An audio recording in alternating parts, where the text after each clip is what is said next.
Alors, bonjour à tous. En petite intro, juste pour ceux qui ont absolument besoin du Wi-Fi, vous pouvez vous connecter au réseau Lyon. Le mot de passe The Jungle, tout attaché en minuscules. Et pour ceux qui veulent suivre l'événement avec Twitter, on vous invite à prendre le hashtag TomorrowWorks, qui est le nom de l'événement qui nous réunit tous aujourd'hui.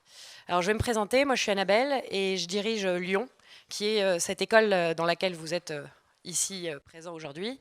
Est-ce qu'il y en a parmi vous qui connaissent Lyon ? Voilà, il n'y a quasiment pas de main levée. Donc je vais vous expliquer. Lyon, c'est quoi ? Lyon, c'est une école qui a été co-créée avec The Family pour pouvoir proposer des formations au format inédit.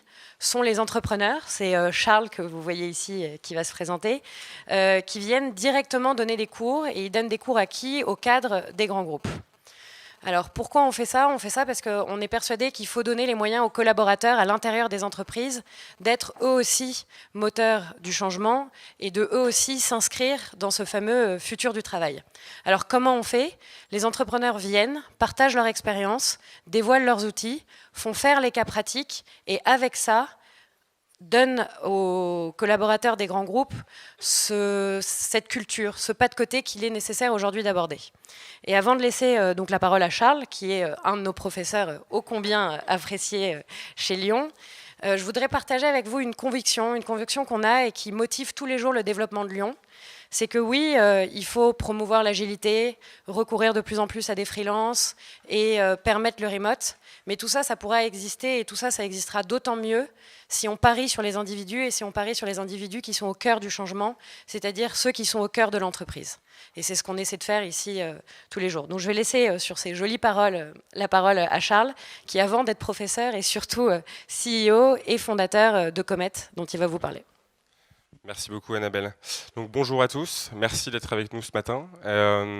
C'est vrai que le thème de la matinée, en fait, c'est l'évolution des organisations, le futur du travail, toute cette notion assez nouvelle. En fait, moi, ce qui m'a passionné de l'idée de le faire avec justement une audience plutôt corporate et plutôt grand groupe, c'est que d'une part, je vais vous parler un petit peu de Comet bien sûr, mais nous, dans notre ADN, on a tout de suite interfacé beaucoup avec des grands groupes et on s'est rendu compte, ce qui était génial, c'est que toute la culture, tout l'enseignement au quotidien que nous, on allait chercher pour créer Comet, pour créer une start-up, elle était aussi présente au sein des grands groupes, en tout cas, elle était aussi voulue, et qu'en fait, on vit exactement les mêmes choses. On a tendance à confronter pas confronter, mais à séparer les grands groupes, les startups, etc. En fait, on vit tous la même chose avec des échelles différentes, bien évidemment, mais il y a beaucoup de best practices, beaucoup d'enseignements qu'on peut partager ensemble pour justement permettre d'actionner très vite des changements dans nos manières de travailler.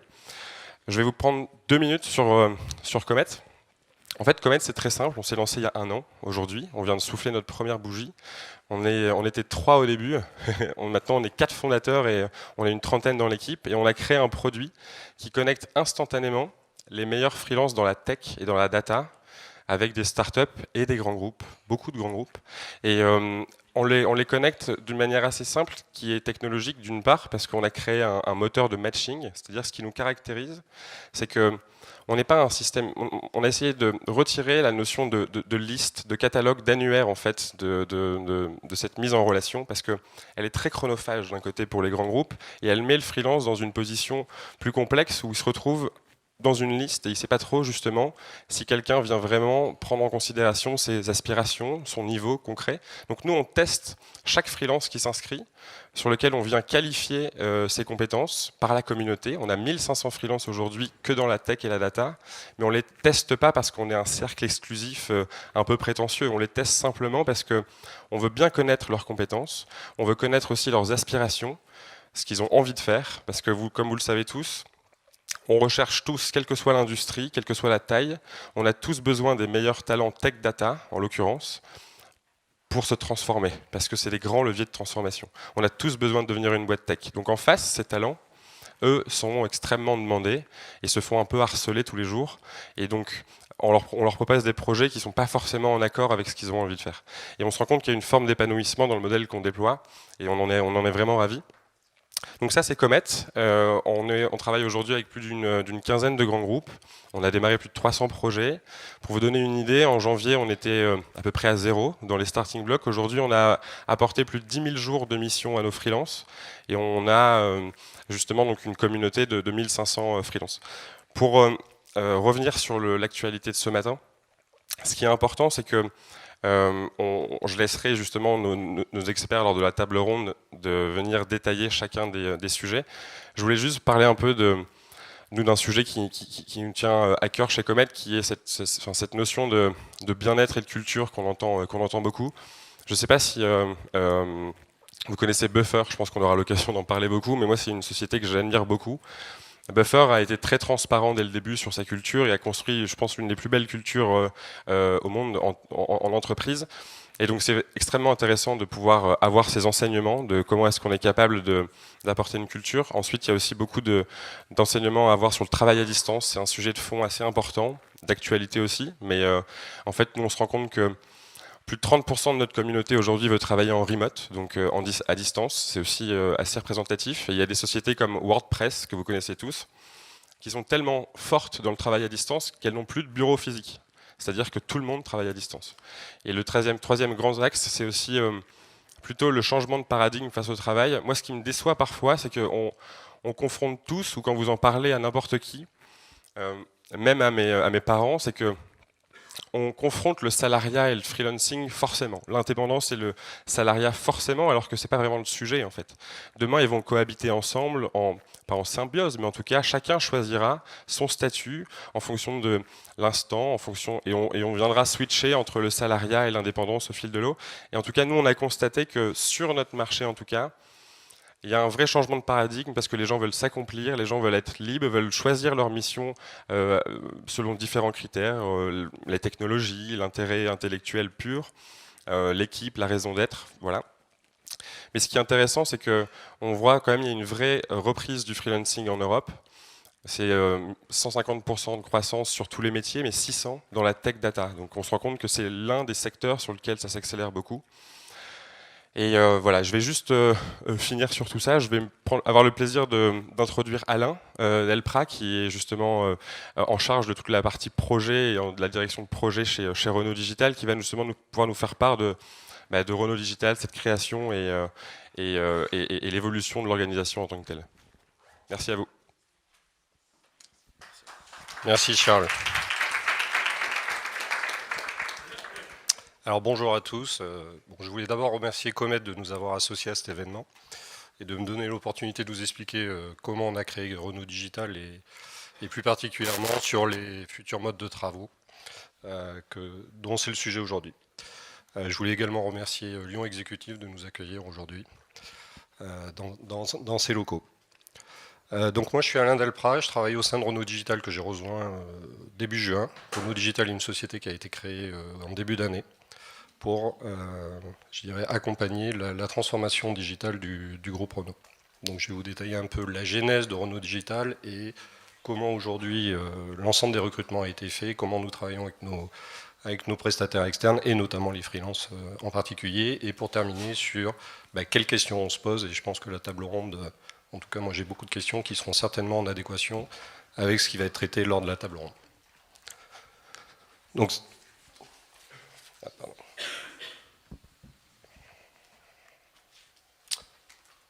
Pardon.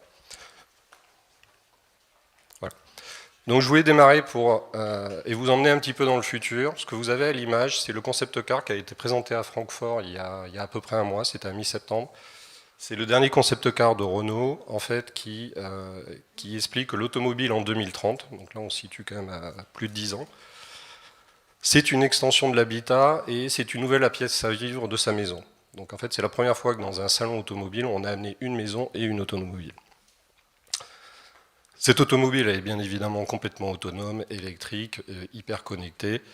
Elle délivre tout un tas de services et elle permet d'emmener sa maison en mobilité quand on souhaite se déplacer d'un point A à un point B, qui est la vision aujourd'hui de l'automobile Renault. Si on revient aujourd'hui en 2017, pour atteindre cet objectif, Renault a beaucoup de transformations à fournir, en tout cas a beaucoup de travail à faire. Renault Digital en est un grand axe, mais il y a d'autres personnes qui font du digital et qui accompagnent le groupe Renault dans cette transformation. Donc il a été décidé en début d'année de créer cette filiale qui a été co-créée avec le BCG. Donc c'est une filiale 100% du groupe Renault, mais qui est à l'extérieur du groupe, et dont l'objectif principal est de porter la transformation du groupe Renault. Dans un premier temps, on porte cette transformation par principalement amener et développer des produits en mode agile. Ça veut dire quoi? Ça veut dire du go-to-market très, très rapide et une valeur très rapide à mener aux différents projets. Pourquoi c'est important? Parce que si vous prenez aujourd'hui un constructeur automobile, un projet automobile, c'est 2 à 3 ans dans sa conception. C'est-à-dire que les voitures que vous achetez aujourd'hui, c'est des voitures qui ont été réfléchies il y a déjà 2 ans. Donc le go-to-market, il est quand même assez grand, puisqu'il y a de l'engineering, il y a de la conception, il y a des nouvelles pièces à faire avec ses fournisseurs, donc ça reste des cycles et un modèle en V très très lourd. Donc ce qui veut dire que dans l'ADN de Renault, le modèle en V est quand même ancré au plus profond de la culture de l'entreprise. Donc forcément, l'agile et les méthodes agiles sont une confrontation complète par rapport au mode de fonctionnement d'une société, et notamment des grands industriels qui sont en mode projet. Donc si vous regardez le milieu automobile aujourd'hui, il est vraiment en plein dans sa révolution numérique. Il y a des acteurs comme Tesla qui viennent, qui ont des modèles complètement différents, c'est-à-dire que ce n'est pas des constructeurs automobiles, ils viennent du software et ils se mettent à faire de la voiture. Donc la disruption est partout, elle peut venir de partout. D'où le choix de Renault de créer une filiale séparée, et dont la principale vocation est d'accélérer et de lancer la transformation digitale. Donc on est plutôt en tête de pont de cette transformation. Bien évidemment, le groupe Renault va devoir se transformer, mais on est là pour les accompagner et démarrer et vraiment accélérer cette transformation.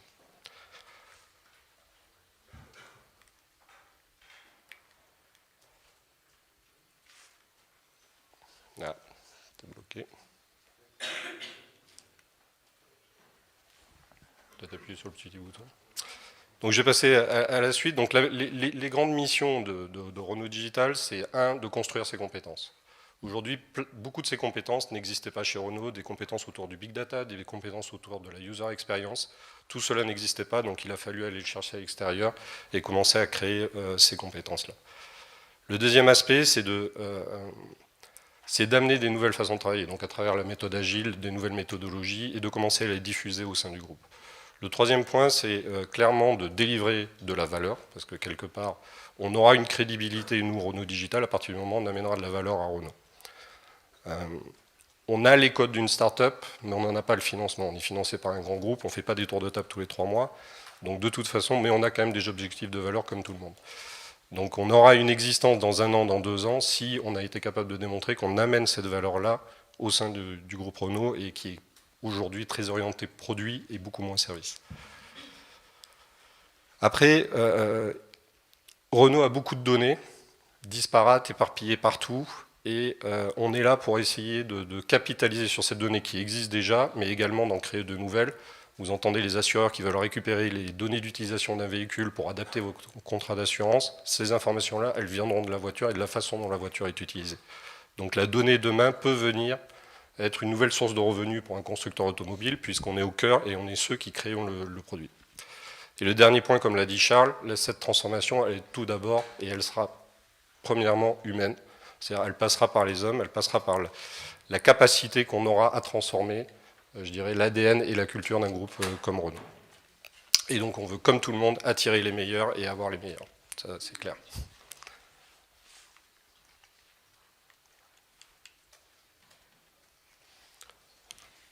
Bien que vous restez là. Donc je vais vous parler, un petit peu gouvernance, parce que Renault Digital, comme c'est une filiale à part, il faut évidemment qu'on ait une gouvernance commune avec le groupe Renault. On ne peut pas vivre à la marge, parce qu'on a besoin de son financement, on a besoin d'expliquer ce qu'on fait, et cette transformation, on a besoin d'être intégré dans la vie du groupe. Donc cette gouvernance, elle repose sur un grand principe, qui est la notion de ce qu'on appelle la control tower, qui va définir qu'est-ce qu'on va faire comme projets digitaux. Et Renault Digital n'a pas vocation à traiter tous les projets digitaux du groupe Renault. On en traite à peu près 10% maximum. En revanche, on prend ceux qui sont data intensive, puisque c'est nous qui avons la compétence sur tout ce qui est big data. On prend également ceux qui sont relativement risqués, ou en tout cas, on veut éviter l'effet tunnel sur les grands programmes qui ont pu avoir lieu, de grands programmes CRM, de grands programmes ERP, où parfois, pendant 2-3 ans, les gens travaillent et sortent quelque chose qui ne correspond pas exactement aux attentes. Donc on est dans une logique différente, un go-to-market tous les 3 mois et un monitoring de la valeur amenée tous les 3 à 6 mois, et d'être capable d'orienter et de changer éventuellement le scope de ce qu'on est en train de faire. Donc cette control tower définit qu'est-ce qui doit être lancé, et Renault Digital peut avoir la possibilité de dire je fais ou je ne fais pas tel type de projet. Parce qu'on considère qu'on n'a pas forcément la valeur ajoutée. Renault Digital, j'y reviendrai un petit peu plus tard, a aussi vocation à construire des assets réutilisables. C'est-à-dire qu'on se veut dans une dimension industrielle et on veut, je dirais, capitaliser sur ce que l'on peut faire au quotidien, à travers chaque projet, d'être capable de construire des briques technologiques qui seront utilisées dans d'autres applications. Suivant. Ensuite, en termes d'organisation, alors comment ça a été créé avec le BCG? Donc vous avez 2 grandes organisations, vous avez les boîtes grises et les boîtes jaunes. Les boîtes jaunes sont ce qu'on appelle la partie structure, représentent à peu près 10% de l'organisation. Aujourd'hui, on est 90 internes et on est à peu près 200 externes qui travaillent chez Renault Digital, donc on est à peu près 300.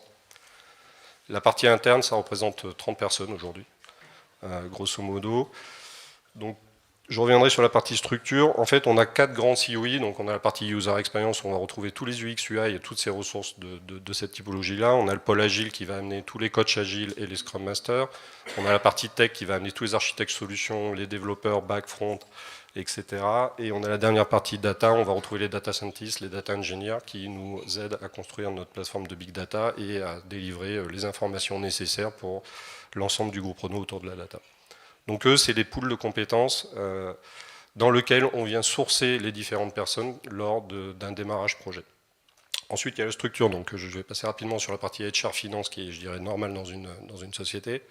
La particularité, c'est la partie Workload Entry sur laquelle je m'occupe, qui est un peu nouveau dans des modèles tels qu'on peut les voir, où grosso modo, l'activité de staffing est déportée ici, c'est-à-dire que c'est nous qui staffons tous les projets. Donc on va regarder en priorité si on a des internes en adéquation avec les besoins de tel ou tel projet. Quand on n'a pas je dirais, la ressource interne disponible, on va la chercher à l'extérieur. Et on va la chercher aussi bien que ce soit côté freelance que je dirais, des fournisseurs qui vont nous donner peut-être des équipes entières. Parfois, aujourd'hui, il y a beaucoup de fournisseurs qui s'orientent vers ce type de modèle. Donc voilà, on essaie de faire le meilleur staffing en adéquation entre les objectifs métiers de l'application qu'on développe, les particularités et les ambitions aussi des différents collaborateurs. C'est-à-dire que je pense qu'on arrivera à conserver les meilleurs chez nous à partir du moment où on met la personne qui a envie de travailler sur tel sujet. Et c'est valable pour les internes, mais c'est quelque chose qu'on prend en compte aussi pour les externes, parce que ce qu'on veut éviter, c'est des taux de rotation trop rapides, et garder quand même des équipes stables, on va dire 6, 9, 12 mois, à peu près. Donc ça, c'est pour la partie Workload Entry. Après, au niveau, un point important, dans cette organisation, il n'y a pas de middle management. Donc aujourd'hui, en cible, on doit être 300 à peu près. L'idée, c'est qu'il n'y ait pas de middle manager.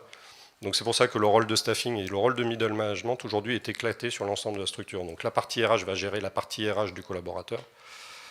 La partie staffing va gérer je dirais, le positionnement des gens sur quel projet, pourquoi, etc.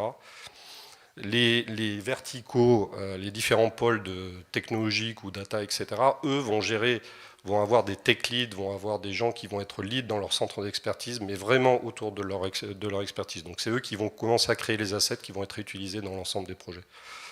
Mais globalement, on se veut une organisation flat. Le dernier point qui est excessivement important, pourquoi on veut ça? C'est parce qu'on veut un rythme de décision à la semaine. On a un operational rhythm qui est à la semaine, où toutes les semaines on voit les entrées de charge, les allocations de ressources sur les projets. On voit ce qui arrive, ce qui rentre, ce qui sort, comment on va sortir les choses et les retransférer au groupe Renault.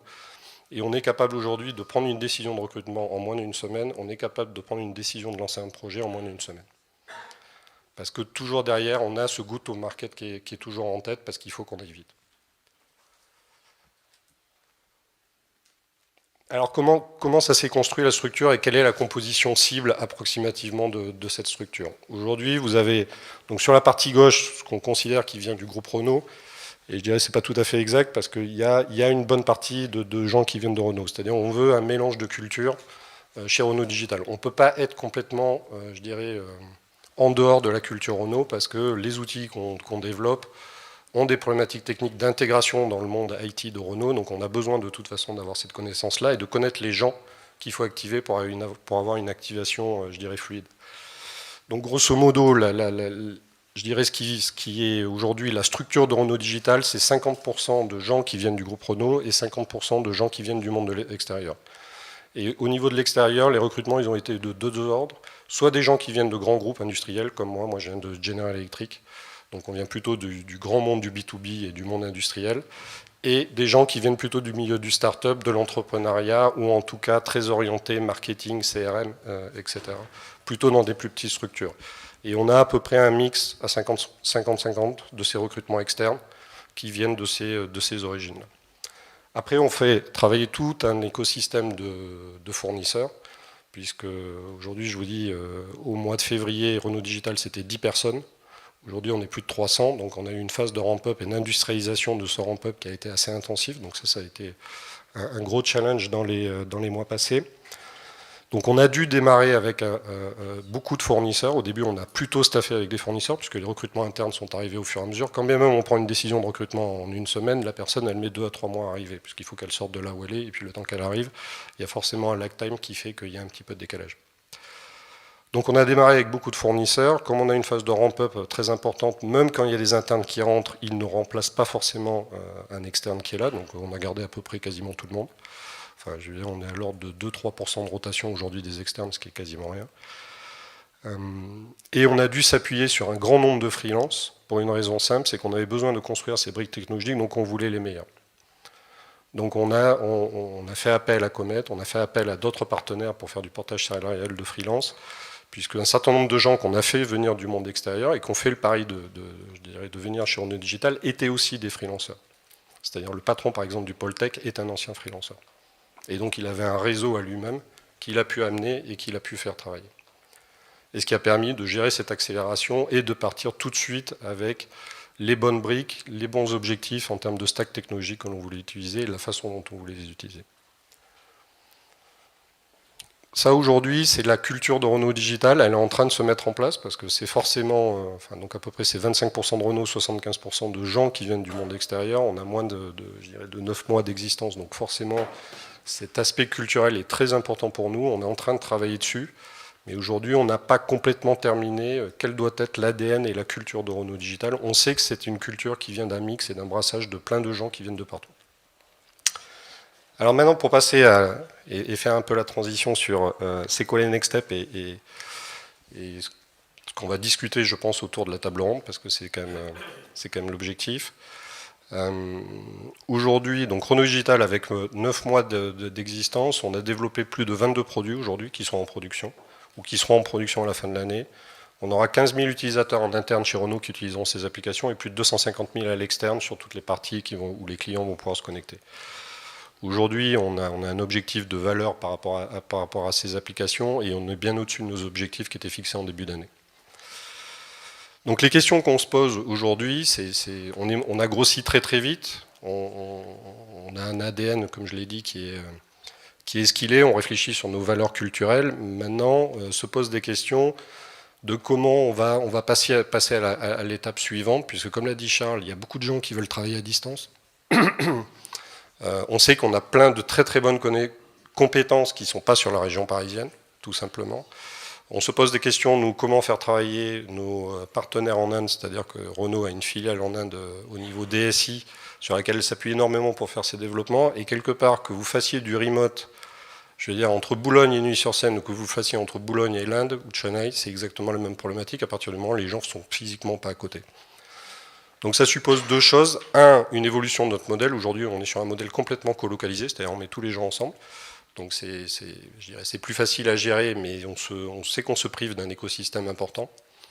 Donc on a besoin de faire évoluer ce modèle et on a besoin d'être beaucoup plus proactif dans notre façon de staffer. Aujourd'hui on a staffé parce qu'on avait besoin de faire rentrer beaucoup de monde, donc on a fait rentrer qui on trouvait, mais on essayait de focaliser sur les meilleurs. Maintenant il faut qu'on sache aussi incentiver nos internes sur quoi on les met, nos freelanceurs sur quel sujet on les positionne. Et après, comment on s'appuie, on fait l'effet de levier sur des sociétés qui, elles, sont plutôt sur des business models de mettre une équipe de dev ou toute une équipe complète, donc qui voudrait dire qu'on outsourcerait complètement le développement d'une application, puisqu'il y a beaucoup de sociétés alors, qui sont plutôt des startups qui ont bien vécu, qui ont 5 à 10 ans, mais qui sont des experts dans leur domaine et qui sont reconnus sur la place de Paris, qui, eux, poussent pour ce type de modèle. Donc on est dans cette réflexion-là en termes de modèle, et après il y a tout l'axe géographique, qui est évidemment extrêmement important pour nous, puisqu'on a des indépendants qui veulent faire du remote work, mais on a aussi nos internes et nos salariés qui veulent aussi travailler à la maison. On sait que si on veut les garder, si on veut les fidéliser, il faut qu'on soit capable de les faire travailler, sur les sujets qui les intéressent, mais qu'on sache les faire travailler sur comment eux voient la vision du travail et comment ils voient leur place au sein de Renault Digital, et qu'ils y soient bien, parce qu'ils resteront à partir du moment où ils sont bien. Donc c'est toutes les questions qu'on se pose. Je pense que c'est une bonne transition pour la table ronde, et je suis tout à fait ouvert à répondre à vos questions. Ouais, merci beaucoup. Est-ce que déjà il y a des questions? On va faire passer le micro s'il y en a pour Alain. Soyez pas timide. Ah bah voilà, on a une question. Je te donne... En fait, moi, simplement, on se côtoie avec Renault Digital, on se connaît depuis février. Ce que j'ai retrouvé remarquable, en fait, c'est que nous, on a tendance, et je suis assez direct, mais c'est sincère, c'est que quand vous allez voir n'importe quel freelance tech data sur la place, en tout cas il y a un an, quand vous allez les voir, le grand groupe avait perdu un petit peu face aux GAFA ou face aux startups. C'est-à-dire que dans la guerre des talents, on se rendait compte que quand on était Google ou Amazon, on avait un sourire plus important sur la tête du freelance, entre guillemets, que sur le visage du freelance, que quand on était un grand groupe. Et ça change beaucoup. Et ce que je trouve remarquable, c'est que Renault Digital, aujourd'hui, nous, on le voit, on a nos 1500 freelances dans Slack, en fait, donc tout le monde discute. Et ce qui est intéressant, c'est que la notoriété, l'image aussi sur la place de Renault Group et Renault Digital a extrêmement grandi. Est-ce que, et grâce au modèle, grâce à la culture qui est en train d'émerger, est-ce qu'on peut imaginer que l'organisation chez Renault Digital peut demain rayonner au sein du groupe en lui-même? Est-ce que c'est une vocation de Renault Digital aussi de transformer, non pas juste par projet ou par produit, mais aussi de transformer l'organisation du groupe? Est-ce que c'est un peu un lab aussi, un RH ou pas du tout? Est-ce que c'est pas la mission de Renault Digital? Alors, c'est un axe de la mission. Le premier objectif est quand même de transformer la partie IT. Donc, parce que c'est là où on rencontre, je dirais, les problématiques, les premières, puisque les produits qu'on fait sont des produits technologiques, donc on a besoin des infrastructures, on a besoin d'intégration. Donc aujourd'hui, comme on a un rythme quasiment à la semaine, de sprint à la semaine, et on se confronte à un monde IT, je dirais, classique, avec beaucoup de fournisseurs derrière qui marchent sur des systèmes de ticketing qui sont outsourcés et qui ont des SLA à 15 jours. Donc forcément, quand vous avez besoin d'un accès à une donnée en une semaine et que le ticket c'est 15 jours, ça pose des problèmes. C'est ni plus ni moins que ça, mais ça c'est fondamental parce que quelque part ça bloque le delivery du projet et l'engagement qu'on a pris de délivrer quelque chose en 3 mois. Donc aujourd'hui, c'est des vraies problématiques qu'on rencontre. Donc on est très axé sur la transformation de la DSI parce que c'est vraiment nos points de blocage et nos pain points qu'on rencontre aujourd'hui. Maintenant, bien évidemment, on essaie d'insuffler cette culture, que ce soit la R&D, que ce soit l'engineering, dans la supply chain, au niveau du commerce, etc. Donc le commerce, historiquement, a déjà démarré depuis un certain temps, puisque confronté à une exposition client et à vouloir traiter une expérience client, forcément, ils ont démarré il y a un certain temps. Mais on va dire des mondes comme l'engineering, comme je l'ai dit, qui sont en V-modèle pur et dur, sur des cycles à 2-3 ans. Si vous arrivez, vous leur dites on va faire une voiture en agile, ils vous regardent avec des gros yeux et vous passez pour un charlot. Maintenant, ça ne veut pas dire que ce n'est pas impossible. Moi, je viens de chez General Electric. L'engineering est passé en mode agile chez General Electric. Donc c'est faisable. Ça s'accompagne. On ne fait pas tout à fait de l'agile comme on le fait potentiellement dans le software, parce qu'on est quand même sur du produit physique. Mais il existe des méthodes et il y a des gens qui arrivent aujourd'hui à faire ce type de transformation. Donc effectivement, il faut qu'on arrive à amener le COMEX, parce que le premier but, c'est d'amener la direction de Renault déjà à comprendre c'est quoi l'agile. Et je pense que Lyon en sait quelque chose. C'est quelque chose sur lequel le BCG nous a beaucoup aidé. Donc ce copartenariat de création avec eux a été très important parce que ils nous ont beaucoup aidé pour simplifier, vulgariser. Et comme on est maintenant 6 mois après avoir démarré les premiers projets, on a les premières valeurs qui sont sorties. Donc on est capable de venir avec du fact-base et de dire voilà ce qu'on a fait, voilà comment on l'a fait, et voilà ce que ça donne 6 mois après. Et là, il y a un petit effet waouh, où même parfois les gens se disent c'est vraiment ça l'agile. Et donc là, la prise de conscience par l'exemple est certainement la meilleure. Bon, maintenant on a convaincu, je dirais, 15 à 20 personnes. Il va falloir descendre dans l'organisation et le challenge de la transformation, il est vraiment là. Merci. Est-ce qu'il y a d'autres questions?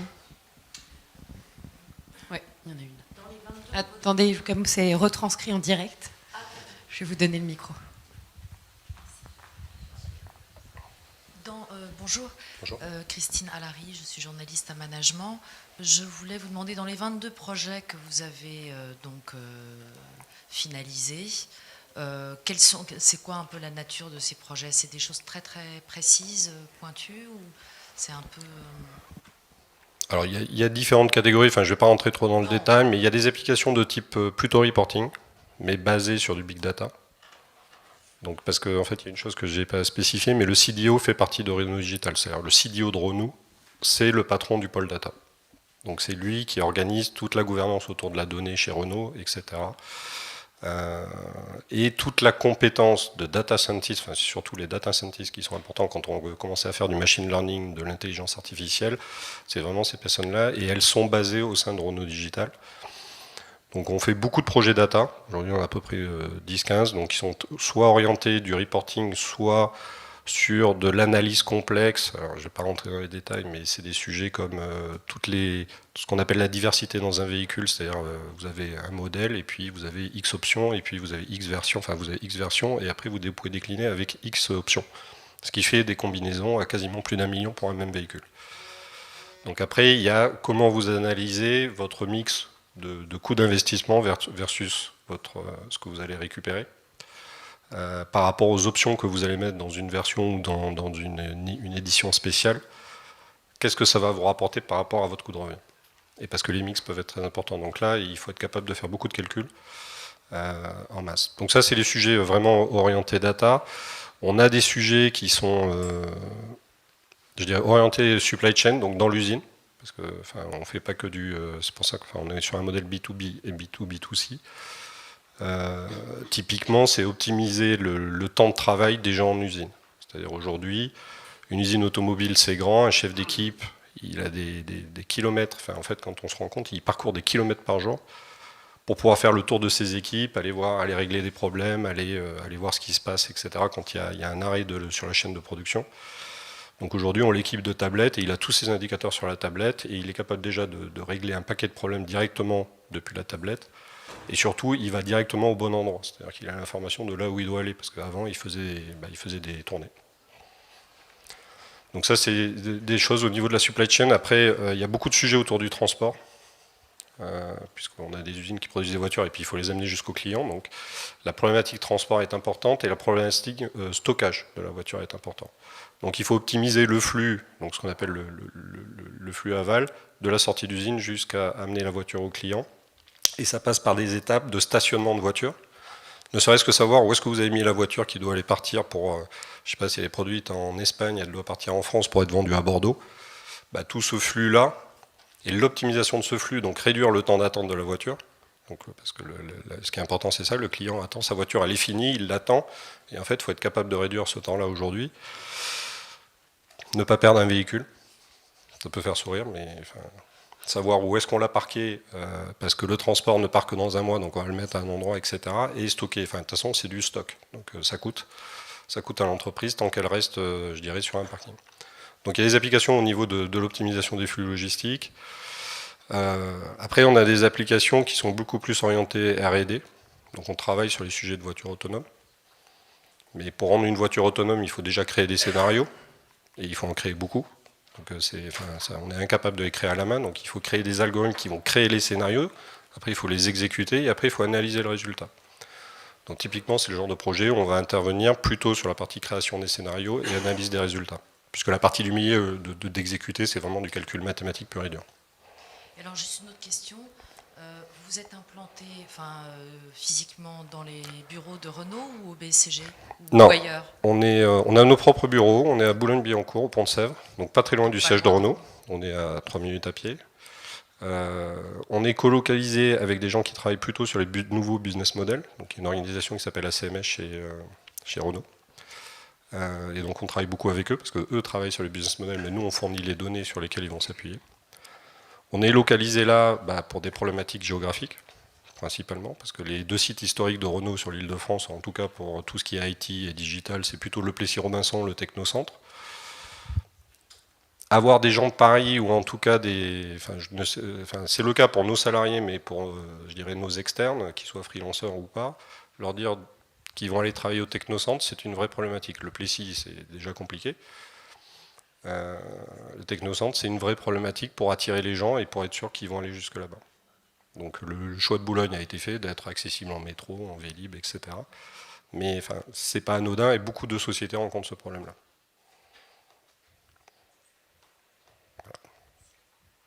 Merci beaucoup. C'était passionnant et je pense que de toute façon on aura un peu de temps après pour poser d'autres questions et se parler après 11h. Là, maintenant, place à la table ronde et du coup on va débattre des sujets dont on a parlé ce matin qui sont cette fameuse agilité, le recours au freelance et comment on arrive à permettre de plus en plus le remote. Et pour ça, on a la chance et l'honneur d'accueillir Marguerite de WeShare qui va modérer cette table ronde et nous présenter toutes les personnes qui vont parler ce matin. Merci beaucoup. Bonjour. Oula, c'est un micro très fort. Voilà. Donc moi je suis Marguerite Grandjean, donc affiliée à WeShare entre autres. Je suis directrice d'études sur les sujets de l'économie de plateforme et de l'avenir du travail en particulier. Donc je vais aujourd'hui modérer cette table ronde qui concerne, Charles et Annabelle l'ont très bien entendu, donc je ne vais pas trop m'étendre là-dessus, mais l'innovation managériale, l'avenir du travail, c'est-à-dire les nouvelles formes de travail au service de l'agilité, ce nouvel impératif pour les entreprises dont on sait parfois pas trop ce qu'il veut dire, qu'on va y revenir. Et sans plus tarder, du coup, je vais demander à tous mes intervenants de me rejoindre, de s'installer, comme ça je vais pouvoir les présenter.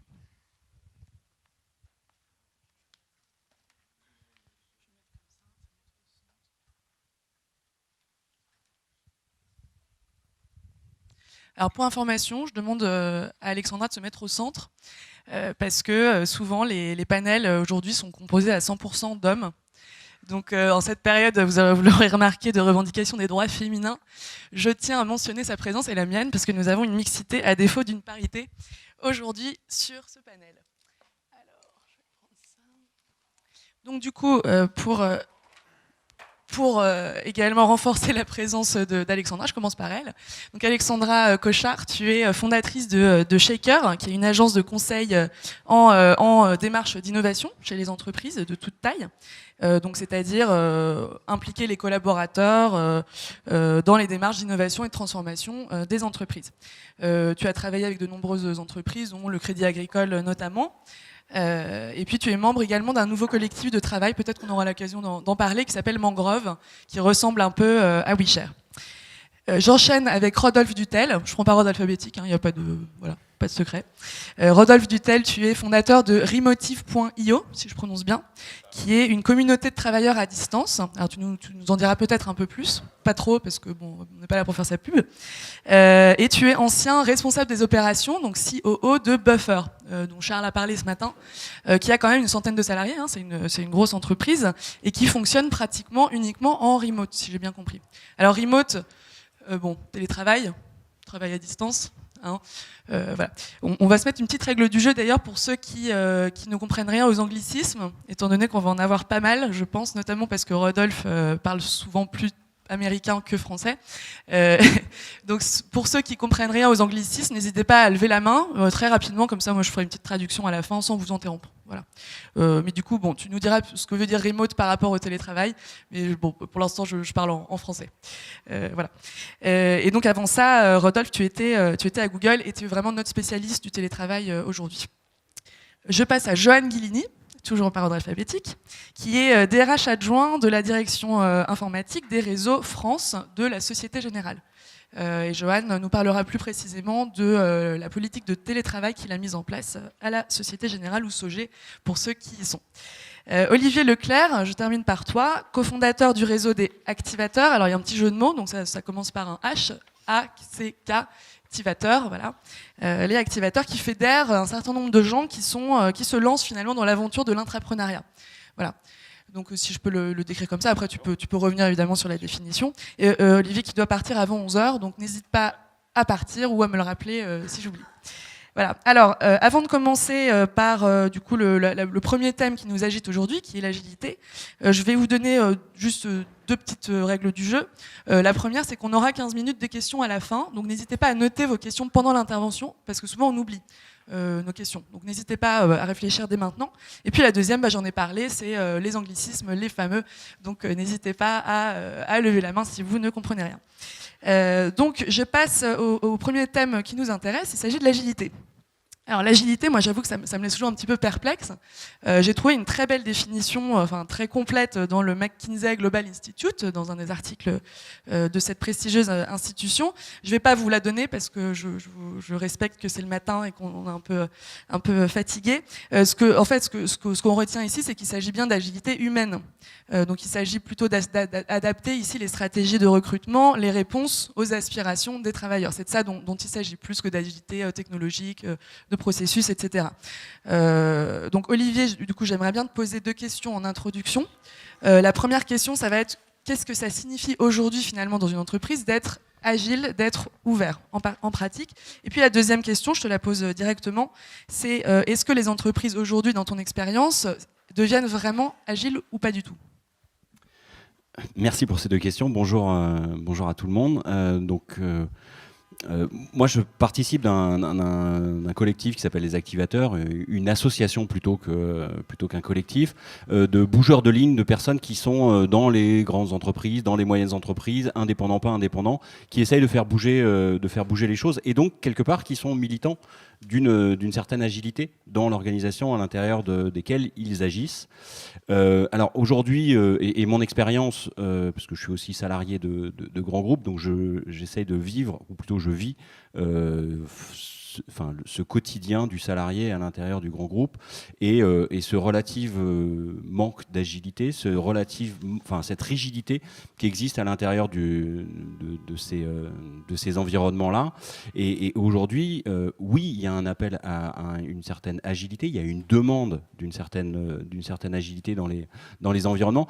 Je crois qu'aujourd'hui, on est surtout dans un basculement entre un modèle unique, quelque chose de monolithique, de quelque chose de normatif dans la façon de fonctionner des organisations, très post-taylorienne, et une aspiration des salariés à faire un peu différemment. Et aujourd'hui, ça craque de tous les côtés. En tous les cas, c'est ce qu'on voit.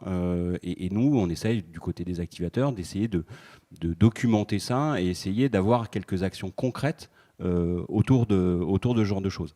Alors pourquoi est-ce qu'on aurait besoin d'agilité ? Pour répondre aux aspirations des salariés, premièrement, il y a une quête de sens aujourd'hui, il y a un besoin de se retrouver et d'être impliqué dans son travail. En tous les cas, il y a une réelle demande de ça, et aujourd'hui, c'est quelque chose qui n'est pas, je crois, très mal entendu à l'intérieur des organisations, et donc ça génère du mal-être, ça génère pas mal de choses autour du burn-out, autour de ce genre de phénomènes et de conséquences qu'on peut avoir. On parle de qualité de vie au travail, super. Je ne suis pas certain qu'une conciergerie réponde beaucoup à l'aspiration des salariés et facilite l'agilité. Moi, je crois beaucoup plus à libérer l'initiative, à faire confiance, à lâcher prise. Alors, c'est facile de le dire, c'est pas facile de le faire. Et moi, je suis intimement convaincu que ça passe par l'initiative de quelques-uns qui se regroupent et qui font un peu de corporate hacking de l'environnement dans lequel ils sont, et qui, parce qu'ils croient à ce qu'ils font bouger les choses. Ouais, donc mal-être dans l'entreprise. Est-ce que pour toi, il y a des freins forts dans ces démarches-là ? Et les autres, n'hésitez pas à répondre aussi, surtout ceux qui ont des expériences dans ce type d'entreprise. Oui, aujourd'hui, on a surtout des freins, quoi. On a surtout des freins. C'est vrai que quand on... je témoignais tout à l'heure, on parlait avec Alexandra. Moi, je me suis occupé chez Alcatel-Lucent d'un programme d'intrapreneuriat. Alors, c'est pas l'alpha et l'oméga de tout, mais je crois que c'est un moyen, parmi d'autres, de stimuler une agilité, de remettre du sens, parce que les intrapreneurs en général sont convaincus par ce qu'ils font, de remettre un peu de sens. Et on avait des séances de pitch face à des décideurs de l'entreprise. Et moi, j'ai eu des patrons qui sont venus me voir à la fin en me disant... disons, les salariés, quand ils sont engagés, ça envoie le bois et ça fait des choses vraiment pas mal. Alors, c'est un truisme. Sauf que je pense que pour cette personne-là, quand elle est venue me le dire, c'était une révélation. Et donc, oui, il y a beaucoup de freins. Et il y a beaucoup de freins qui sont liés à des croyances, qui sont liés à une culture, qui sont liés à un mode de fonctionnement managérial, je dirais, qu'on reproduit depuis des années et des années, qui est un mode de contrôle. Autre chose, moi, qui me frappe, ça fait 25 ans que je travaille, ça fait 25 ans que je vois des programmes de développement personnel, de développement des managers à l'intérieur des entreprises qui s'appellent passer du mode manager au mode leader. Enfin, je veux dire, on va en vendre pendant combien de temps encore des programmes comme cela? Alors, ça ne veut pas dire qu'il ne faut pas les faire, ça ne veut pas dire qu'il ne faut pas appuyer là-dessus, mais ça veut dire aussi que ça ne fonctionne pas aussi bien que ça. C'est aussi une des actions qu'on essaye d'avoir avec les activateurs, c'est d'essayer d'expliquer aussi que ce mode de fonctionnement-là, où l'action de l'individu ou du collectif est légitime à être revendiquée, c'est quelque chose qu'on essaye de donner aussi dans des écoles d'ingénieurs, dans des écoles de commerce, parce que ça commence quelque part au plus jeune âge. Et voilà, essayer d'agir sur l'ensemble de cette courroie de transmission. Donc oui, des freins, il y en a énormément. Ça ne veut pas dire qu'il faut se laisser submerger par ça, mais il y a possibilité d'avoir des actions. Et un des moyens d'action, c'est de faire vivre, je crois, l'expérience aux dirigeants de l'entreprise, aux managers de l'entreprise. Moi, j'aime bien les mettre, pas nécessairement dans une position de censeur. Vous savez, comme les maîtres à l'école ou les maîtresses à l'école qui donnent des bons points, des bonnes notes. Ce projet-là, il est intéressant, on va le continuer. Ce projet-là, il n'est pas intéressant, on va l'arrêter. L'idée, c'est de les associer à ce genre de choses, de les faire passer d'un mode de censeur à un mode de sponsor, à un mode de je parie sur. Et ça, c'est effectivement un travail, je pense, assez long, mais je suis convaincu et très optimiste sur le fait que ça puisse effectivement déboucher. Oui, donc tu parles d'un changement culturel et aussi d'une sensibilisation des différents niveaux de management finalement pour qu'ils prennent un rôle. Alexandra, tu veux réagir ? Oui, deux points pour abonder le propos d'Olivier. Moi, je pense que l'agilité, ça repose aussi du coup sur la co-construction de la transformation, sur la co-construction des démarches d'innovation avec les collaborateurs. Ce que tu disais sur le bien-être au travail, c'est qu'effectivement, co-construire, ça a un impact sur les causes internes au fonctionnement des entreprises qui créent le désengagement au travail. Les causes internes du fonctionnement des entreprises qui créent le désengagement, elles sont connues, elles ont été posées par Hubert Landier, notamment, qui est un éminent professeur et chercheur sur le désengagement. C'est quoi?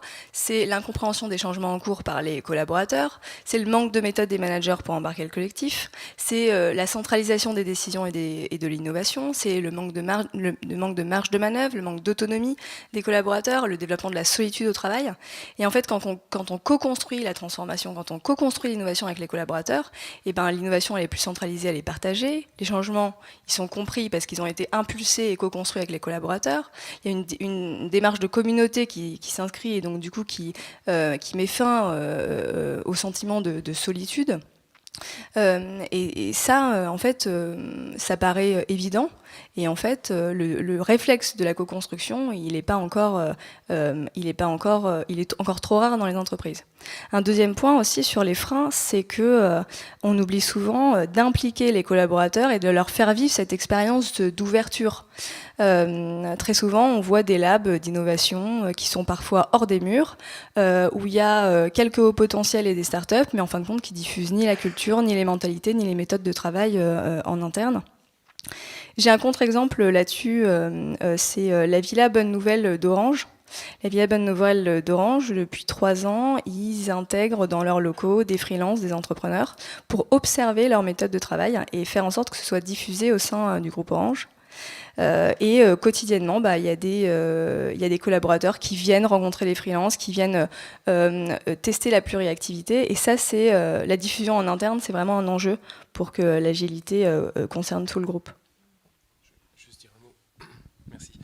Oui, à propos d'exemples, je pense que la Société Générale, avec son nouvel établissement des Dunes, et donc notamment le plateau, qui est un lieu qui a été créé pour accueillir, héberger des startups qui sont internes ou externes, est aussi un exemple justement d'intégration au sein des locaux de cette innovation. Et c'est vraiment notre volonté aujourd'hui de dire on le fait en interne et on ne le fait pas effectivement en externe.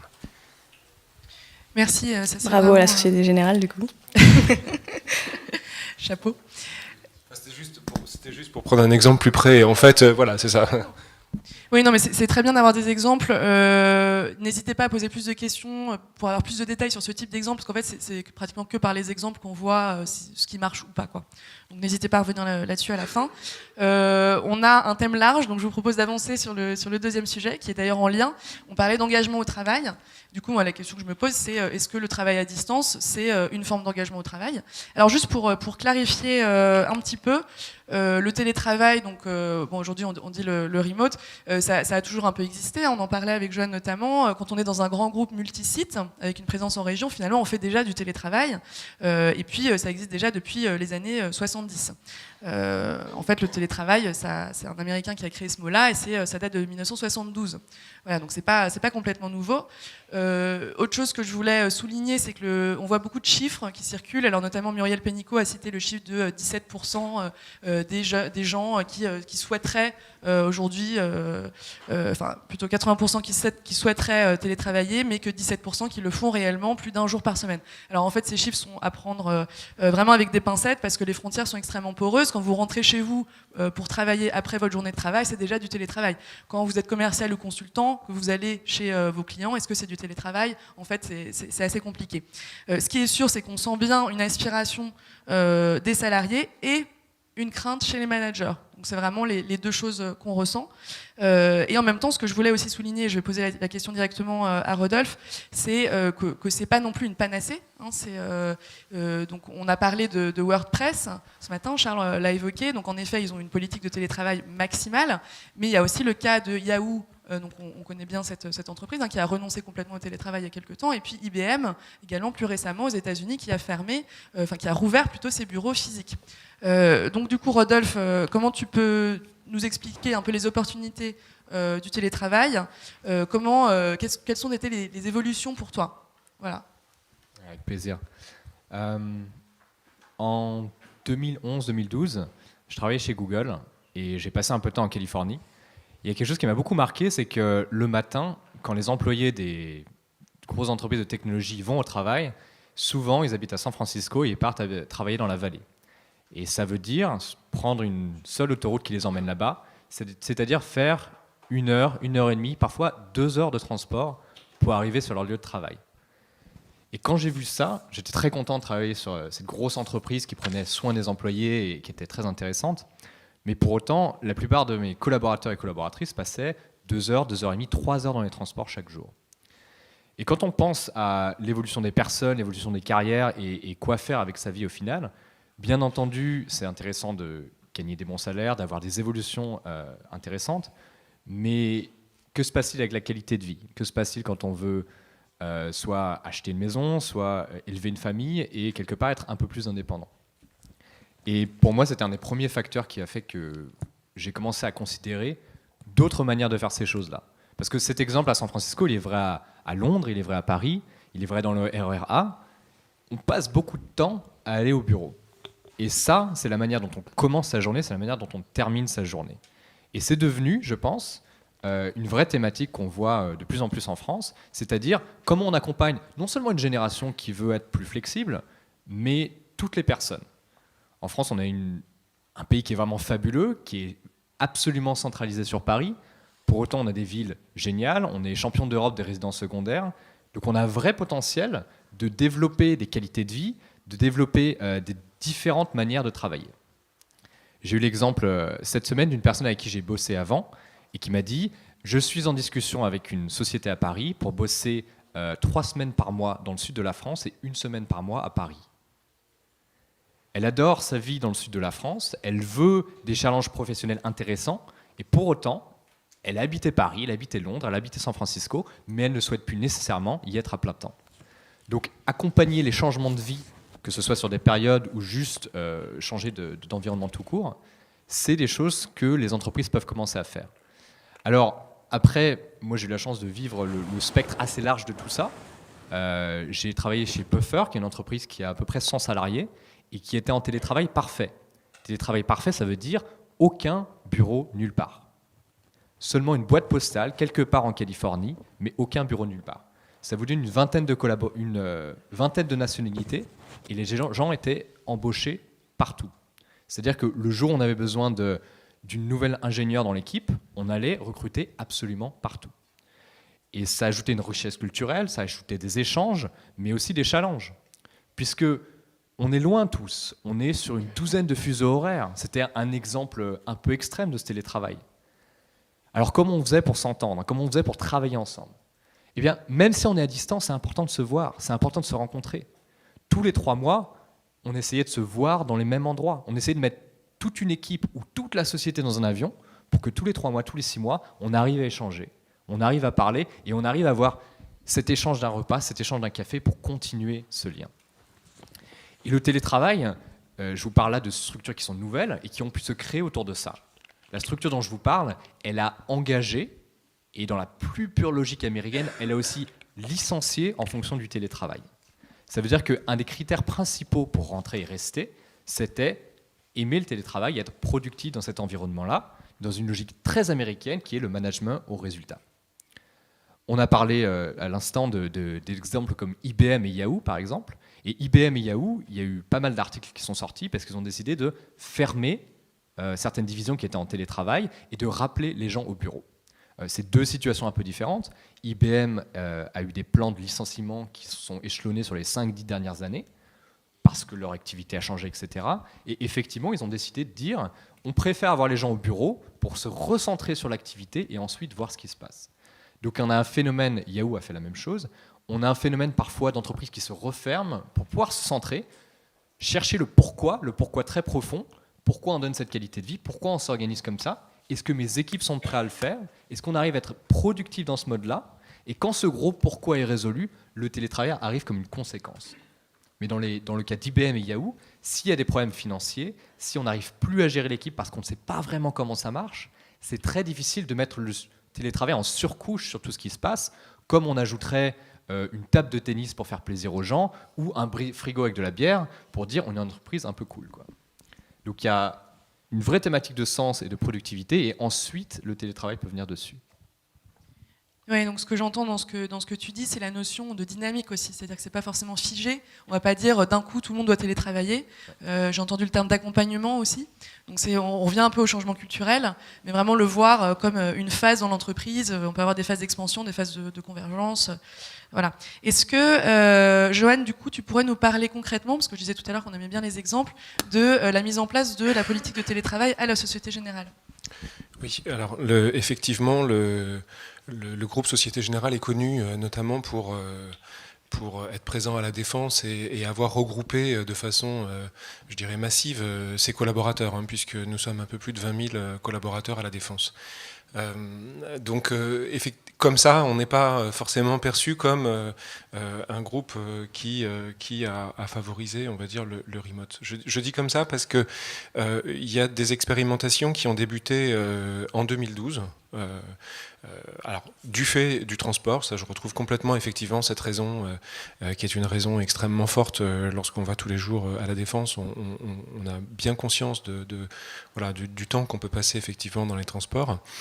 Du fait effectivement que tous les collaborateurs ne sont, comme tu le disais, pas tous à la Défense et qu'effectivement on avait quand même une question aussi de déplacement multisite. Et puis il y a eu toute une réflexion aussi sur qu'est-ce que ça voulait dire de télétravailler. Est-ce que tout le monde peut télétravailler? Est-ce que finalement toutes les tâches sont éligibles? Donc la réponse a été non. Et alors pourquoi? Parce qu'effectivement, ça nécessite effectivement un type d'activité ou des types d'activités, mais elles ne le sont pas toutes. Et on a eu toute une réflexion sur, effectivement, quand on télétravaille, qu'on est chez soi, quel est le temps qu'on va passer finalement à interagir avec d'autres personnes par téléphone, par exemple, mais quel est le temps qu'on va passer aussi à se concentrer, à travailler sur un sujet. Et tout ce travail sur le temps qu'on doit prendre, être au calme, pouvoir réfléchir, à émerger. Et on s'est dit, finalement, ça c'est quelque chose qu'on a du mal à faire en entreprise. Et c'est un vrai plus de pouvoir aujourd'hui le faire chez soi, dans d'autres conditions. Alors, l'expérimentation a débuté avec les métiers des ressources humaines, les métiers de l'informatique. Cette expérimentation, elle a duré un peu plus de 2 ans. Elle a concerné pratiquement 2000 personnes. Elle a été très positive et elle a abouti à un accord qui a été signé en fait par le groupe qui a généralisé le télétravail. En 2016, cet accord a été revu et le télétravail est passé à 2 jours par semaine. Donc effectivement, aujourd'hui, on peut télétravailler jusqu'à 2 jours par semaine et au minimum une demi-journée par mois. Alors, comme tu le disais en introduction, il y a des formes de travail qui sont différentes. Il y a du travail à distance où on est dans les locaux et on interagit avec des collègues qui sont dans d'autres bâtiments, qui peuvent être d'ailleurs pas très loin, même très près physiquement. Il y a le télétravail, puis il y a le travail nomade. C'est-à-dire qu'effectivement, il y a un certain nombre de personnes chez nous qui sont amenées à se déplacer et effectivement, elles ne vont pas rentrer typiquement dans le cadre du télétravail. C'est j'ai 2 heures de temps et je vais passer 2 heures à tel endroit pour effectivement faire un compte-rendu ou passer un coup de téléphone. Dans la direction pour laquelle je travaille, aujourd'hui, le télétravail, ça représente 40% des collaborateurs. Donc il y a 1000 personnes, donc ça fait 400 personnes. Et on a 10% des collaborateurs qui sont à 2 jours par semaine. 2 jours par semaine, c'est quelque chose de nouveau pour nous. Et c'est quelque chose, effectivement, qui va un peu plus loin encore dans notre capacité à travailler, à interagir, à se coordonner. Donc là, on est en apprentissage aussi sur ces questions, mais c'est quelque chose sur lequel on est très volontaire et on souhaite effectivement favoriser au maximum le télétravail.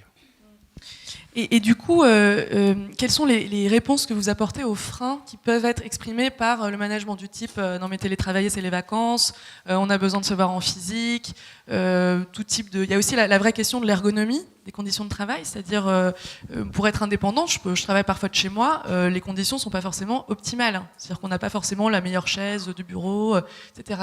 Rodolphe par exemple ou Johan comme vous le souhaitez. Je pense qu'on va répondre tous les deux, ça fait plaisir. Oui, c'est pas facile d'aborder tout ça.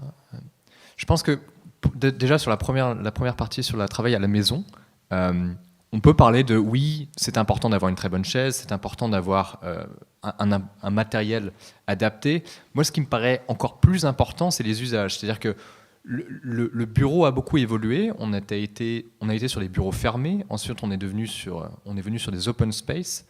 Et ce qui me paraît important, c'est que travailler à la maison, parfois, ça nous permet de gagner ces heures de travail ininterrompues, où on peut vraiment aller en profondeur dans un sujet, parce que personne ne vient nous taper sur une épaule pour nous poser une question. Et on peut, même si on n'aura pas tout le confort d'une machine à café, d'un espace de relaxation, etc. On peut travailler un peu différemment. Je pense que certains d'entre nous, pour des cycles assez normaux, travaillent mieux le matin, d'autres mieux le soir. Certains travaillent seuls, moi je suis plutôt introverti, et je sais que j'apprécie vraiment, par exemple, ce phénomène d'isolation où j'ai le droit de passer 2-3 heures seul à creuser un sujet. Donc ça me paraît assez important sur les usages du travail. Que dire aux personnes pour qui c'est plus compliqué? Je pense qu'il faut dézoomer un petit peu et revenir sur la question, qu'est-ce qui est important pour l'entreprise aussi? Le présentéisme est quelque chose qu'on connaît tous, qu'on a tous vécu. Je pense que si on arrive vraiment à travailler à l'objectif, c'est-à-dire qu'est-ce que cette personne doit faire, quelle est sa contribution à l'entreprise, et arriver à le quantifier un peu différemment, les conflits ont tendance à diminuer parce qu'on connaît la valeur et la contribution de la personne. Donc je pense que on n'est pas seulement à contrôler le travail de la personne, on veut savoir est-ce qu'elle contribue et de quelle manière le middle management peut s'en assurer, quoi. Oui, donc une adaptation des usages en fonction du temps dans la dynamique et en fonction des personnes. Joanne, tu veux réagir ? Sur ces questions, oui. Alors évidemment, il y a eu des premières réactions du type de celles que tu évoques. Je pense qu'ils sont assez vite passées, d'une part parce que beaucoup de managers aussi télétravaillent. Et donc eux-mêmes sont confrontés à cette question et à ce qu'ils font lorsqu'ils sont en télétravail. Moi, il y a quelque chose qui m'a beaucoup frappé et qui est vrai du télétravail, du travail à distance, c'est et j'ai bien aimé l'exemple que tu prenais tout à l'heure, que tu n'as pas repris en fait là, sur les réunions. Parce que bon, on avait évidemment beaucoup de réunions, il y a beaucoup de personnes en réunion, et quand on télétravaille, notamment quand on travaille à distance, on s'aperçoit que c'est parfois très compliqué de comprendre ou d'interagir avec des personnes qui sont tous dans une réunion, parce qu'il y a beaucoup d'implicites, il y a beaucoup de discussions parallèles, beaucoup de papiers, enfin c'est très basique ce que je dis, mais c'est finalement pas évident. Et donc c'est comment on arrive aussi à intégrer qu'on travaille finalement ensemble, en groupe, qu'on a tous un rôle en fait à jouer dans cette réunion et qu'on est bon voilà, il n'y a pas uniquement des personnes qui viennent pour simplement écouter ou au moins le faire dans de bonnes conditions. Et j'aimais bien l'exemple que tu prenais, je ne sais pas si tu peux le redire, effectivement des personnes qui télétravaillent finalement et qui ne font plus de réunions, qui se réunissent plus dans ce cadre-là. Enfin, je te laisse en parler. Oui, bien sûr. C'est un exemple de la startup Trello, qui est un système d'organisation. Il y a un autocollant Trello sur l'ordinateur juste en face de nous. Et ce que Trello a décidé de faire, comme ils sont à moitié à New York et à moitié distribués à travers le monde, c'est qu'à chaque réunion, au lieu d'avoir 8 personnes à New York dans une salle de réunion et après 8 autres personnes, chacun sur son ordinateur, à chaque fois qu'ils ont une réunion, chaque personne est sur un ordinateur individuel. Pour ne pas contrebalancer, c'est-à-dire avoir le quartier général contre les personnes individuelles, il y a une vraie individualité qui se crée où les personnes vont sur l'appel, la vidéoconférence, depuis leur bureau de manière individuelle. Comme ça, on ne se sent pas une personne contre tout le reste, on est chacun un individu qui est comme ça. Et c'est, à mon avis, un des vrais challenges du télétravail. Comment ne pas être gens qui travaillent à distance, c'est-à-dire la seule personne du département qui est à distance, mais vraiment avoir dans les usages que la plupart des gens peuvent moduler leur temps de travail. Et donc le télétravail, c'est ce qui se passe entre les deux fois où les personnes se voient en face à face. Ça ne gomme pas, enfin, ça veut dire qu'il est toujours très important de se voir en physique, tous les 3 mois, tous les 6 mois, tous les mois si on peut, pour continuer à avoir ces rapports, se déjeuner ensemble et faire du team building, etc. Ouais, je pense que la clé sur ce sujet, c'est vraiment de comprendre qu'il faut prendre en compte une multiplicité d'usages et une flexibilité de chacun sur ces dimensions-là. C'est vraiment, on n'y est pas encore, mais on y arrive peu à peu. Et du coup, pour conclure peut-être, et vous pouvez réagir aussi les autres, 2-3 bonnes pratiques vraiment pour que le télétravail fonctionne. Je pense qu'on parle beaucoup du télétravail au niveau de l'entreprise, ce qui est super, mais je pense aussi qu'au niveau de la personne qui le fait, il y a des personnes qui vont essayer, qui vont adorer, et d'autres personnes pour qui ça va être un peu plus compliqué. Il y a une étude qui a été faite par Nicholas Bloom, qui est professeur à Stanford. Il a étudié une entreprise chinoise qui est en fait un call center dans le milieu du voyage. Et ils ont fait une des seules et très longues études sur le télétravail pour regarder la productivité des personnes. Donc ils ont pris 2000 personnes, ils ont décidé que ces personnes-là allaient travailler de la maison, et 2000 autres personnes allaient rester travailler au bureau, de manière aléatoire. Donc ils ont fait une expérience scientifique là-dessus, et ils se sont rendus compte que, effectivement, les personnes qui travaillaient à la maison, pour certains types de tâches, dans certains métiers, pouvaient être plus productives, notamment parce qu'elles étaient moins absentes, et notamment parce qu'elles étaient aussi plus engagées, parce que plus près du travail. Mais ce qui était très intéressant pour moi au sortir de cette expérience, c'est que sur les 2000 personnes qui avaient été sélectionnées par hasard, certaines personnes sont sorties de là et ont dit « moi j'adore et je veux continuer », et d'autres ont dit « moi j'aime pas trop ça, je préfère être proche de mes collègues et je préfère passer plus de temps avec eux aussi ». Donc je pense qu'il faut donner la possibilité aux gens de faire le télétravail, mais aussi comprendre que de par les tempéraments, il y a des personnalités et il y a des gens qui vont se vouloir collaborer beaucoup, et qui vont être malheureux en travaillant de chez eux, et d'autres, à l'inverse, qui ont besoin de plus de temps, ça peut être 2 jours par semaine, c'est pas nécessairement à 100%, mais qui ont besoin de plus de temps pour penser, pour s'isoler, et pour faire du travail plus profond. On voit beaucoup ça dans les départements d'ingénierie et de data dans les startups et grands groupes, où pour mener une réflexion de A à B, il faut parfois 3-4 heures ininterrompues pour creuser un sujet. Je rejoins tout à fait ce que vient de dire Rodolphe. En termes de télétravail, de façon très pratique, hein, je pense qu'il y a quand même des prérequis sur effectivement l'endroit où on télétravaille et que c'est pas toujours possible, hein, en fonction de son lieu. Tout simplement, voilà, il faut pouvoir s'isoler aussi chez soi, il faut pouvoir avoir une connexion au débit, voilà, il faut pouvoir avoir un certain nombre de prérequis. Et puis ensuite, et là je te rejoins à 200%, il y a toute cette question sur la réflexion de qu'est-ce que je vais faire en télétravail et et comment je vais interagir avec les autres et comment les autres vont interagir avec moi. Et ça nécessite d'en parler en fait, parce qu'on peut pas le faire comme ça. C'est pas si effectivement avec son équipe on se dit pas bah tiens moi aujourd'hui en télétravail voilà ce sur quoi je vais consacrer mon temps. Et quand je serai à la réunion, finalement, comment on interagira, on le fera de façon vraisemblablement moins efficace. Et je suis d'accord avec toi sur ce que tu disais, toutes les personnes ne sont pas forcément prêtes à télétravailler. Ça, il faut l'accepter aussi. Juste si je peux réagir. Moi, j'ai un retour d'expérience sur ce que j'ai vécu dans un groupe, c'était Alcatel-Lucent, pour pas le nommer, où il y a eu un développement du télétravail dès 2008. En fait, ça a été un moyen d'ouvrir un possible différent à l'intérieur de l'entreprise, parce que l'entreprise, à l'époque, allait vraiment pas très bien. Et donc, ça a créé les conditions de tentons un certain nombre de choses. Et donc, il y a eu une forme d'invitation aux salariés pour télétravailler sans nécessairement mettre beaucoup de cadres autour de ça, pour justement favoriser l'expérimentation et arriver derrière à définir quels étaient les usages et les moyens à mettre en place pour l'entreprise pour favoriser cette démarche-là.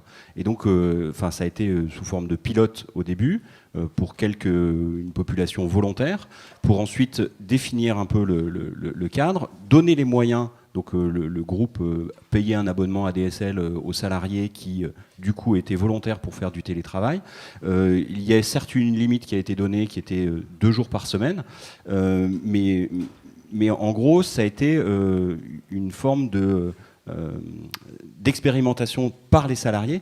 Et moi, j'ai juste envie de 2 petites réflexions là-dessus. La personne qui travaille, c'est quand même le salarié. Les conditions les plus adaptées à ce qu'il souhaite faire, à comment il peut travailler le mieux, je pense que le salarié a une part de responsabilité pour le définir. Il ne faut pas qu'on l'oublie un peu, ça. C'est que dans les grands groupes, on essaye effectivement de dire, de normer un peu les choses. Je pense que les salariés sont capables de dire ce qui leur convient et ce qui ne leur convient pas et expérimenter un certain nombre de choses. Donc l'idée, c'est un peu de lâcher prise, un peu de confiance. Et le dernier élément, j'aimais beaucoup ce que tu disais tout à l'heure sur la culture américaine où on fonctionne à l'objectif. En France, on est dans une situation un peu compliquée où on fonctionne et à l'objectif et au temps passé. Vous m'expliquez quelle est la marge de manœuvre qu'il peut y avoir pour le salarié dans cet environnement-là ? Si on travaille à l'objectif, on libère un peu la possibilité de faire son travail un peu comme on veut. Et je crois que le salarié est aussi, en tous les cas la personne, est aussi la meilleure personne pour déterminer quelles sont les bonnes conditions pour effectivement atteindre l'objectif qu'il a choisi ou qu'on lui a assigné. Et s'il peut le choisir, c'est peut-être encore mieux. Oui, tout à fait. Demander aux salariés, c'est peut-être la première étape finalement. Il y a même une start-up qui s'appelle Flex Jobs, peut-être que tu connais Rodolphe, qui a mis en place un formulaire en fait, où on demande à chaque salarié ce qu'il préfère comme mode de travail. Pour revenir aussi sur ce que tu disais, parce que ça résonne avec ce qu'Alexandra me disait il y a quelques semaines quand on s'est eu au téléphone, tu parlais d'expérimentation. C'est vraiment quelque chose que vous avez souligné pour la manière concrète de mettre en place ce type de pratique. Ça passe vraiment par les tests. On va y revenir aussi sur le recours au travail indépendant. Mais c'est vrai que c'est un aspect qu'il faut vraiment retenir. L'autre chose que j'entends dans ce que tu dis, c'est le fait que Alcatel payait la connexion Internet. C'est intéressant parce que l'exemple de WordPress... Oui, c'est 30 € par mois. Je veux dire, maintenant même 20. Quand on regarde les gisements de productivité que ça peut générer, et là encore, effectivement, il faut mener les études, mais 1 heure de transport aller, 1 heure de transport retour, même si on est dans sa voiture, même si on fait des conf calls et qu'on n'a pas forcément, toujours le droit de le faire, parce que téléphoner dans sa voiture, c'était pas forcément toujours autorisé. Il y a, quand on fait la somme à la fin, on voit un bénéfice et finalement ça coûte pas cher quand même. Ouais, tout à fait. J'ai fait un truc qui est pas bien du tout. Je me suis laissé interrompre par un homme. J'aurais pas dû. Parce que normalement on n'est pas censé. Du coup, je donne la parole à Alexandra peut-être sur l'exemple de WordPress. WordPress, c'est 2500 $ à l'embauche pour agencer son bureau et 250 $ par mois pour investir dans des sessions de coworking. Voilà, et coworker où on veut en toute liberté. Pour rebondir sur ce que vous disiez sur le management par objectif, un des éléments à prévoir, c'est former les managers au management par objectif, à la confiance, etc. Parce qu'en fait, on est sur un modèle descendant de contrôle hyper pyramidal depuis longtemps. Donc en fait, il faut apprendre ces méthodes de management. Donc voilà, ça passe aussi par la formation. Pour 92% des employeurs, le principal frein, c'est le management intermédiaire au travail à distance. Donc la formation au management par objectif, c'est aussi un levier important. Alors, je vais passer au troisième thème, parce que voilà, on a un peu serré en temps. Pareil, je vais vous faire une petite introduction, juste pour peut-être démythifier un peu le sujet du travail des indépendants, au travail indépendant. Donc, quelques chiffres. Déjà, la définition de l'INSEE, c'est quoi? C'est l'absence de contrat de travail et l'absence de lien de subordination permanent avec un donneur d'ordre. En fait, c'est ça qui donne lieu au risque de requalification potentielle, ce qui, peut-être qu'on en parlera plus tard, est probablement, enfin, est très peu le cas, très peu fréquent, chez les compétences qui nous intéressent, c'est-à-dire les compétences à très haute valeur ajoutée. Alexandra, tu reviendras là-dessus. Donc, quelques chiffres, 2,7 millions d'indépendants fin 2016 sur à peu près 28 millions d'actifs, donc ça fait 10%. On est quand même dans une minorité, maintenant on l'a dit, il y a un fort essor, mais juste pour se rendre compte un peu du cadre. Autre chose que je voulais vous partager, je me suis interrogée sur le terme de freelance, parce que je réfléchissais à nos anglicismes là, et en fait freelance, ça veut dire lanceur, donc lancier en fait, libre lancier, franc lancier, donc c'est à l'époque de Richard Cœur de Lion, en fait c'était les gens qui utilisaient leur lance, et donc on peut traduire ça aujourd'hui par des francs tireurs, ce qui est quand même intéressant, parce qu'on ressent bien dans ce terme l'idée un peu d'une volonté d'émancipation, une volonté de faire ses propres lois, de créer un peu ses propres modes de travail. Donc c'est un peu la question que je voulais poser d'abord à Alexandra. Qui sont ces travailleurs qui nous intéressent aujourd'hui? On sait qu'il y en a différents types. Qu'est-ce qu'ils cherchent et comment ils travaillent? Alors, d'abord, une petite aussi distinction entre pluriactivité et freelance, parce que souvent on fait l'amalgame.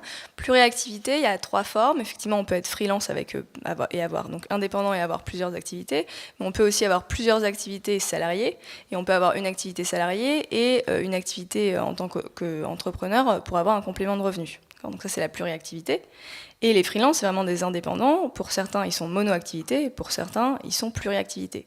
Typiquement, moi, je suis indépendante, je fais du conseil en innovation collaborative, donc j'accompagne les entreprises à impliquer les collaborateurs dans leur transformation. Mais je travaille aussi avec des écoles et des professeurs pour les former à réinventer leur pédagogie pour qu'elle soit centrée sur l'apprenant. Et j'ai une troisième activité, je fais du contenu et des conférences sur le futur du travail et le futur de l'école. Donc moi, je suis freelance, multi-activité. Voilà, c'est important de le savoir. Le mouvement freelance et les freelances, en fait, il y a 3 franges de freelance aujourd'hui. Il y a des freelances qui deviennent freelance par nécessité, parce qu'ils sont dans une situation de précarité, et qu'en fait, devenir indépendant, ça leur permet de trouver un job. Donc les chauffeurs VTC, les hôtesses dans la grande distribution, etc. La deuxième cause pour devenir freelance, c'est souvent dans le cadre d'une stratégie de carrière, dans le cadre d'une transition. On devient freelance pour un temps déterminé, pour développer un réseau, développer des compétences. Et la troisième cause, c'est un mode de vie, un choix. On devient freelance parce qu'on a envie d'être indépendant, parce que le lien de subordination n'a plus de sens pour nous dans une économie de la connaissance, et parce que l'unité de temps, de lieu et d'action du travail, en fait, ça ne convient plus au freelance. Le freelance, en fait, il dégroupe les composantes du travail. Les composantes du travail, c'est le revenu, la structure, les relations sociales et le sens. Il trouve le revenu dans une activité, la structure, il compte sur lui-même. Les relations sociales, il peut être dans des communautés, donc comme Mangrove, dont on parlait tout à l'heure. Et puis le sens, il a des projets personnels qui développe à côté. Donc le freelance, son profil type, si on parle effectivement des freelances à haut potentiel, effectivement l'objectif d'un freelance, c'est de cultiver son individualité. C'est ce que dit d'ailleurs beaucoup Mangrove et le conseil qu'il donne aux freelances dans la communauté, c'est-à-dire cultiver votre individualité. C'est-à-dire qu'aujourd'hui, une personne qui fait du gros hacking, donc c'est une stratégie de marketing web assez agressive, et ben il a une compétence hyper forte sur cette activité-là. Du fait de la multiplication des projets sur lesquels il travaille, et ben il a une montée en compétences exponentielle. Donc il passe 3 jours à faire du gros hacking, et puis il passe 2 jours à travailler sur des projets personnels et à faire de la veille avec des startups sur ses pratiques professionnelles. Donc il a une expertise de pointe. Il est aussi auto-responsable, c'est-à-dire qu'il sait quand il est productif et quand il ne l'est pas. Donc l'hybridation du travail, pour lui, c'est vraiment un mode de vie. Ils sont aussi souvent férus des outils de travail collaboratif, donc ils sont tous sur Slack, sur Trello, etc. Donc ils ont des modes de travail intéressants. Et voilà, en fait, le freelance, c'est vraiment, aujourd'hui, en tout cas celui qu'on cherche à recruter quand on est un grand groupe, quand on est une entreprise, c'est une personne qui a intégré dans son mode de vie l'hybridation du travail. Ouais, merci pour ce portrait qualitatif. Moi, je voudrais citer Alain Delprat, qu'on a entendu tout à l'heure, qui est une phrase qui est très révélatrice, je trouve. On a voulu les meilleurs, donc on a pris des freelances. Donc, en termes de data scientist, pour des compétences très, très précises. Donc, on est vraiment sur ce niveau, donc, pour répondre à des vrais enjeux de recrutement. Je me suis posé la question des risques juridiques. Donc, je t'ai posé la question, Alexandra, sur le fait d'employer des freelances. Donc, en gros, il y aurait deux types. Le risque de requalification. Alors, il y a peu de risques sur ce type de profil, mais j'aimerais bien qu'on en parle quand même. Et puis, le risque aussi d'embaucher, d'employer des gens qui n'ont pas fait leur déclaration correctement, finalement. Donc, est-ce que l'un d'entre vous pourrait répondre à cette question ? Alors, juste pour rebondir sur les avantages des entreprises à travailler avec des freelances, effectivement, il y a un intérêt à travailler avec des freelances parce que souvent, ils ont des talents qu'on ne trouve pas autrement qu'en freelance, ou alors ça permet en fait d'avoir accès à des talents qui sont loin géographiquement. C'est aussi ce que vous disiez tout à l'heure chez Renault Digital. Ça permet aussi de tester le remote, par exemple, de tester le travail à distance avec des freelances. Ça permet de diffuser les méthodes de travail collaboratif que eux ont l'habitude d'usiter. Ça peut être vraiment un laboratoire d'innovation managériale. Et puis pour les PME, TPE, avoir recours à un freelance quand on n'a pas nécessairement le budget pour débloquer un recrutement, eh ben, ça a permis d'avoir recours à une expertise de pointe sur un temps réduit. Sur les risques de requalification, effectivement, identifier et qualifier un lien de subordination avec un freelance sera compliqué. Et encore, parfois, il y a des entreprises qui peuvent se dire, bon, ben, on va les prendre au sein de notre bureau, on va leur donner des cartes de visite, on va leur envoyer des mails avec des horaires de travail, des ordres et des directives. Bon, ben là, on est quand même mal, hein, même s'il est freelance. Mais ça reste quand même assez rare dans la jurisprudence. Après, sur le risque quant au travail avec une entreprise ou un freelance qui n'est pas en règle avec le fisc ou qui n'est pas en règle avec ses cotisations sociales, je pense que ça posera un problème principalement aux freelances, pas vraiment à l'entreprise. Il y a peut-être un risque en fait en termes de sous-traitance, mais vous pouvez peut-être Oui, alors c'est vrai que c'est un domaine de prestation de service, c'est pas un domaine sur lequel, en tous les cas, j'exerce moi mon activité. Donc oui, je te rejoins complètement. C'est-à-dire, je pense que ce sont des risques qui sont plutôt liés à la sous-traitance et qu'on a donc ce qui veut dire qu'on les a avec toute prestation de service. C'est pas propre en fait aux freelances. Alors après, la question avec les freelances, c'est qu'effectivement, comme ils peuvent être potentiellement plus nombreux par rapport à un interlocuteur unique dans une société donnée, effectivement, ça peut démultiplier effectivement ce risque. Bon, pour autant, aujourd'hui, on voit bien qu'il y a la création aussi de plateformes qui donc donne un accès aussi différent aujourd'hui aux freelances. Donc, on voit bien que là aussi, le marché évolue.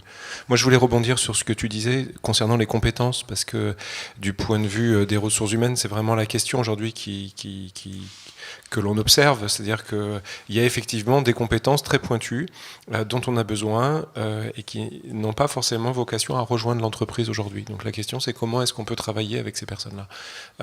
Et notre souhait, c'est aussi de pouvoir les attirer en fait et de faire qu'ils puissent venir peut-être un temps donné dans l'entreprise, qui sera peut-être pas un temps long, mais qui peut être un temps où ils vont venir et ils vont s'intégrer et nous aider aussi à évoluer, et je pense que tu l'as très bien dit, sur certaines pratiques que l'on peut avoir aujourd'hui, comme le remote. Donc, pardon. Attirer les freelances pour un temps réduit ou plus long, ouvrir aussi sur des compétences qui sont propres aux freelances, donc notamment l'autoresponsabilité, qui est un terme que tu as beaucoup utilisé. Voilà quelques-uns des avantages que l'entreprise peut trouver. Moi, j'aimerais bien vous lancer la question de l'intégration en interne, du coup, avec les autres employés. Nous, on a accompagné une agence de communication qui avait pour objectif de changer, en fait, de transformer son métier et de devenir complètement data-driven.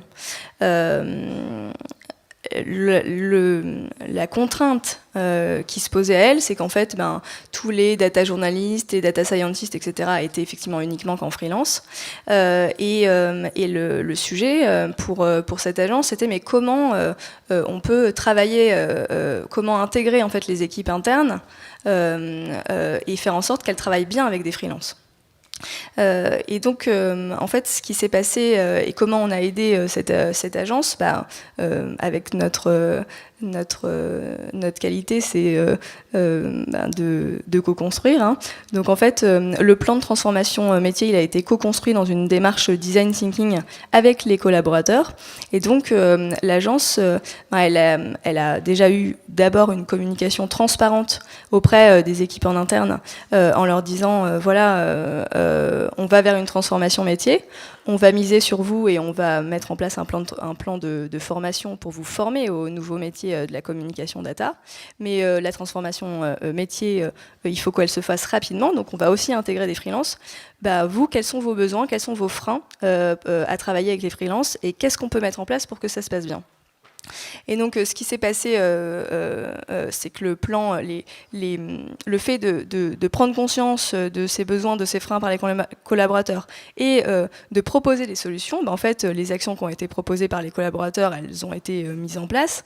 Les actions qui ont été proposées, c'est des trainings croisés récurrents entre les freelances et les personnes qui travaillent avec des freelances ou entre les personnes qui travaille avec des freelances et ceux qui n'ont pas encore travaillé. Voilà.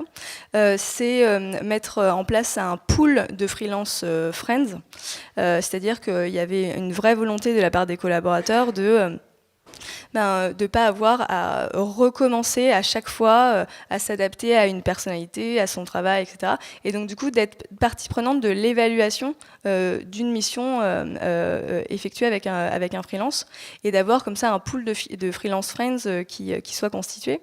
Il y a d'autres actions qui ont été proposées par les collaborateurs et mis en place ensuite. Ils ont émis le souhait que eux aussi ils auraient envie de travailler à distance, ce qui n'était pas du tout le cas. Et donc cette démarche de co-construction, elle a impulsé du coup le recours au télétravail. L'accord est d'ailleurs de nouveau en co-construction, le mindset est un peu en train de prendre. Donc, je pense que le levier de la co-construction, il est important. Le levier du test, encore, l'expérimentation, là, je fais aussi la voix de Mangrove. Selon cette communauté-là, le meilleur moyen pour apprendre à travailler avec des freelances, c'est de tester. Donc, donnez un budget à une business unit, dites-leur, travaillez avec des freelances, et puis on fait un bilan à 6 mois. Qu'est-ce que ça a apporté à votre activité ? Qu'est-ce qui s'est bien passé ? Qu'est-ce qui n'a pas fonctionné ? Qu'est-ce qu'il faut mettre en place pour que ça fonctionne mieux ? Donc ça, c'est vrai que le point de l'intégration des équipes en interne, elle est vraiment importante. Moi, j'ai un retour qui est vraiment très fréquemment fait par les freelances, c'est que il y a des freelances qui travaillent avec des équipes juniors, pour reprendre l'exemple du gros hacking, qui proposent des éléments vraiment en rupture, et c'est souvent ce qu'on attend d'un freelance, un regard neuf pour bousculer un peu les pratiques, et en fait, les préconisations ne passent pas le management intermédiaire, parce que le management intermédiaire se voit remis en cause dans ses pratiques et la diffusion en fait de l'innovation ne se fait pas. Donc ça c'est un vrai sujet. Et le troisième sujet pour mettre un petit peu les pieds dans le plat, c'est que pour travailler avec des freelances, en fait un freelance c'est pas une grosse entreprise, ils n'ont pas des fonds de roulement c'est pas un puits sans fond. Et des grands groupes ou des entreprises qui payent à 60 jours, 3 mois, 45 jours, 60 jours, en fait, c'est difficilement tenable pour les freelances. Donc, il est important aussi d'adapter ces politiques tarifaires au recours de freelance. C'est ce que j'ai vraiment, moi, constaté sur le terrain. Ouais, tout à fait.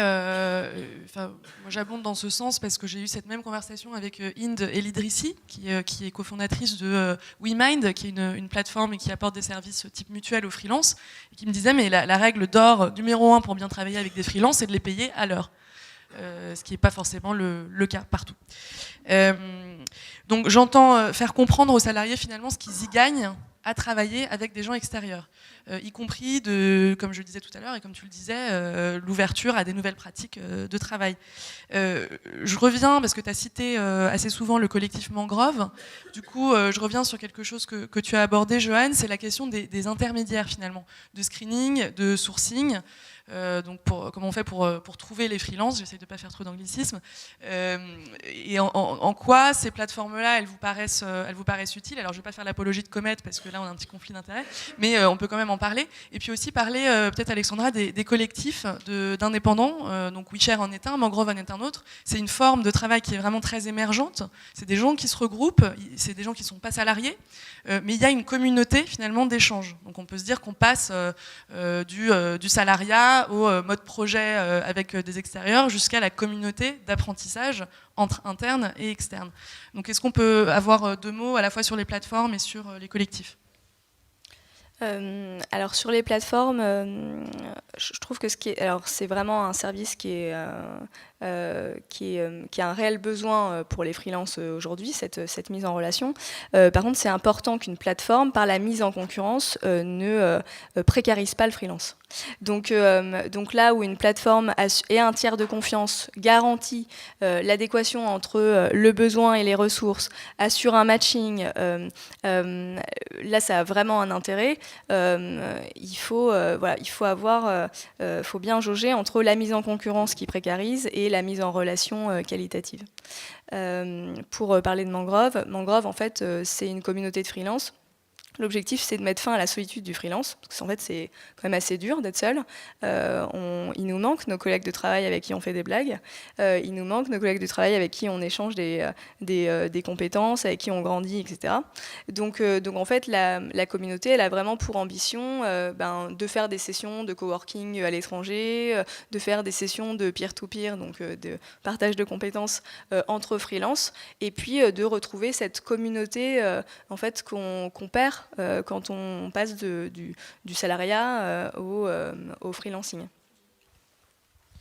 Oui, donc bien choisir ces plateformes. Moi, je vois vraiment une explosion du nombre de plateformes spécialisées dans certains types de freelance qui se mettent en place pour proposer des services vraiment à la demande aux grands comptes. Et puis, au niveau de ces collectifs, ce qu'on observe, c'est vraiment qu'il y a une structuration, en fait, une sorte de fédération entre freelance eux-mêmes pour retrouver les mêmes qualités de services qu'ils pourraient trouver dans le salariat, finalement. Est-ce que vous avez d'autres remarques là-dessus ?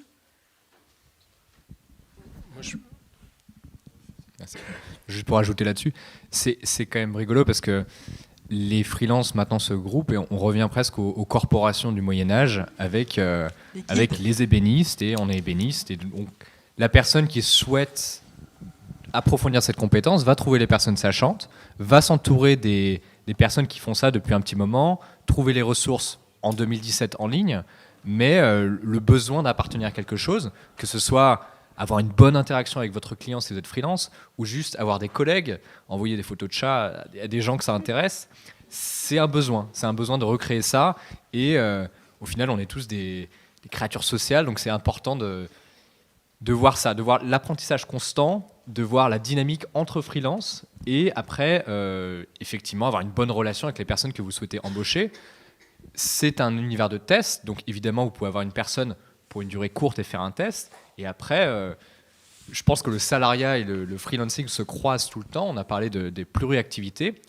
Il est possible d'avoir une personne qui était en CDI, qui part en freelance, qui retournera en CDI, qui retournera en freelance. Donc je pense qu'il ne faut pas voir ça comme une séparation absolue, mais plutôt 2 chemins qui se croisent, même 3 avec la création d'entreprise et 4 avec la pluriactivité.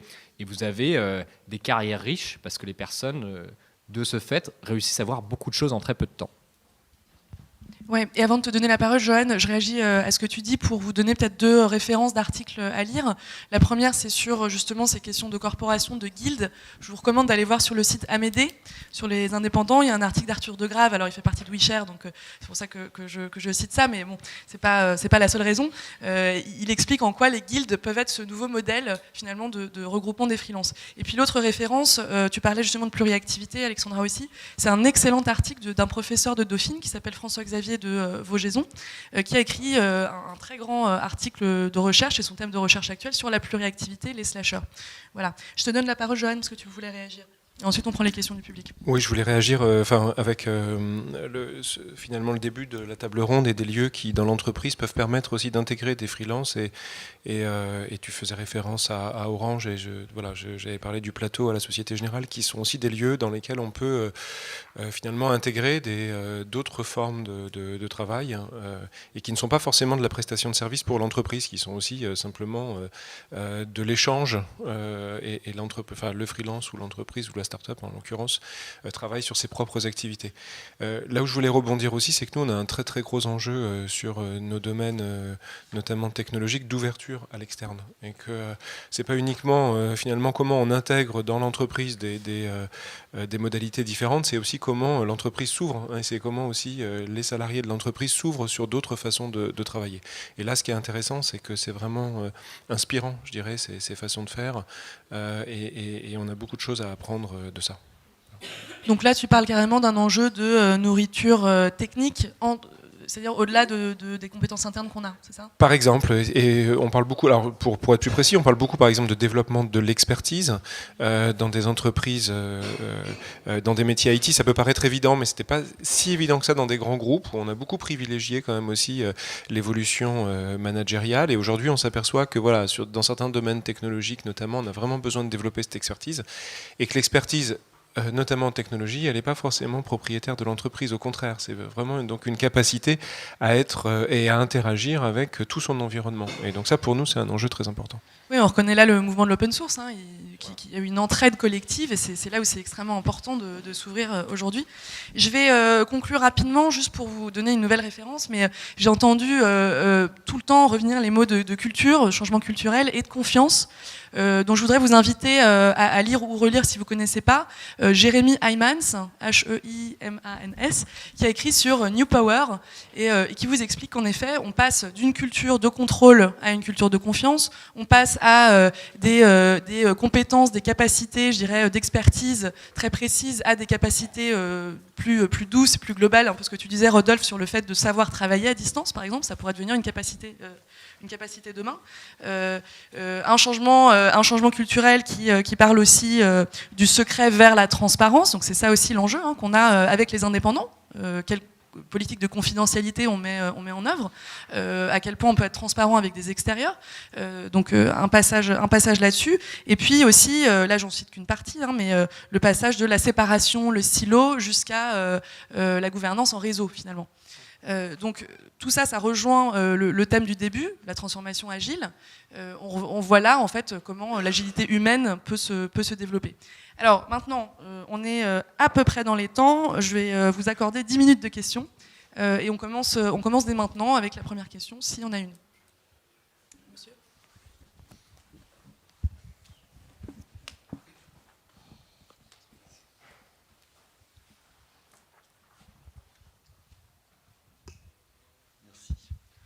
Bonjour, donc moi je m'appelle... Vous m'entendez ? Pardon. Samir Amelal, je suis DG d'une filiale du groupe Havas.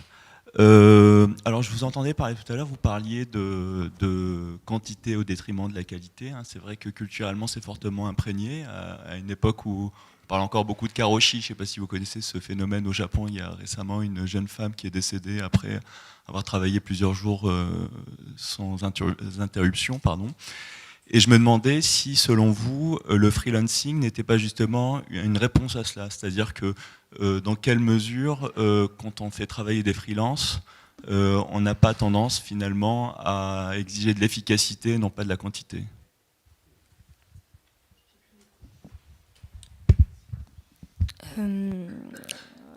Par définition, en fait, on exige de l'efficacité quand on travaille avec un freelance.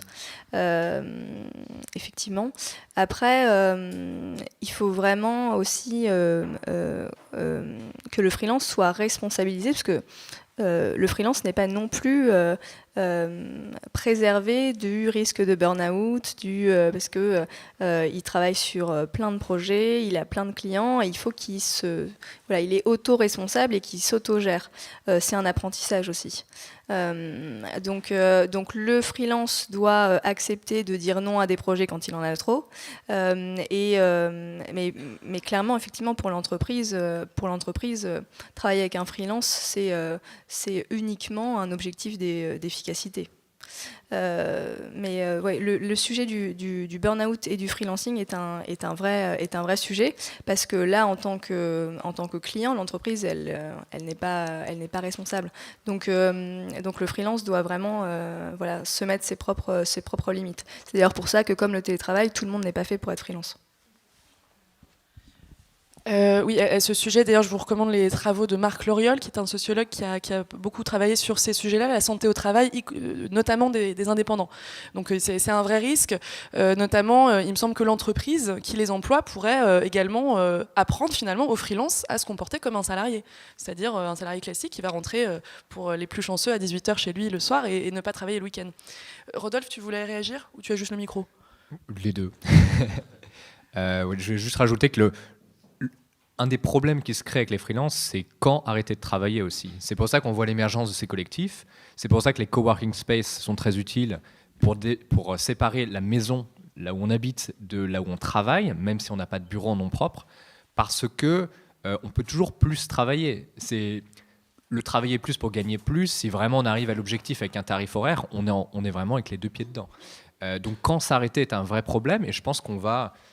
Des études ont été faites, et pour un certain type de métier technologique, on va devoir attendre un peu pour que, tel un métronome, les gens trouvent la limite haute et la limite basse à quoi faire.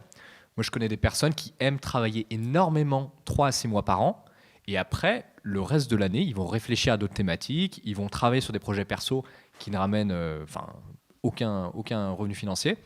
Donc, on revient sur le rythme du travail. Est-ce que le rythme du travail doit être cadencé et quelque part posé par l'employeur, c'est-à-dire l'entreprise qui va aider à poser, ou est-ce que la personne va avoir un rythme soit familial, soit au niveau de l'exploration, soit au niveau de l'apprentissage qu'elle souhaite avoir, qui dit « je travaille beaucoup maintenant, moins après », ou alors faire quelque chose de plus lisse.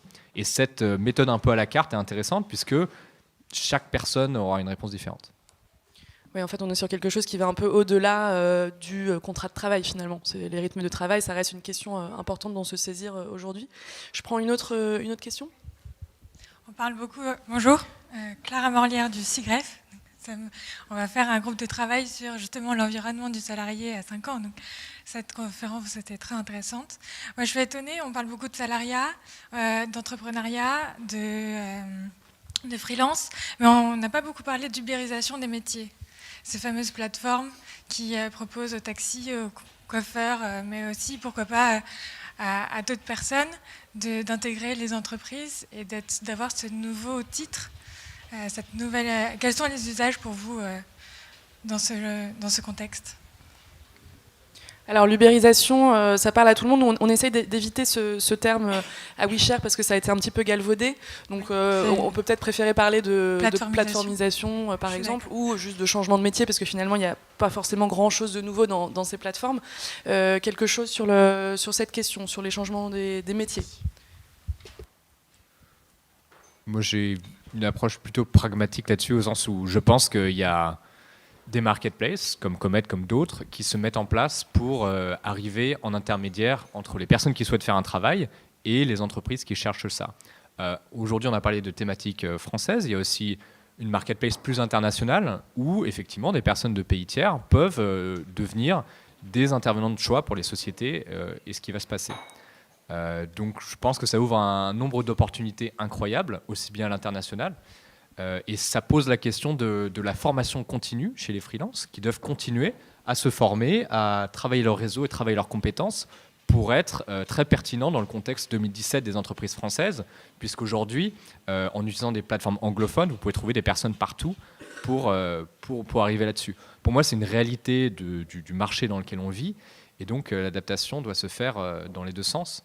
L'entreprise a l'avantage d'aller chercher ce travailleur flexible, et les travailleurs doivent du coup monter en compétences pour être très spécialisés, travailler leur réseau et être plus flexible encore et plus disponible encore. Il y a un autre visage de l'ubérisation des métiers, c'est qu'aujourd'hui, une compétence technique, elle est sujet à l'obsolescence programmée. Donc en fait, le marché du travail, un humain aujourd'hui va constamment se réinventer, changer de travail, etc.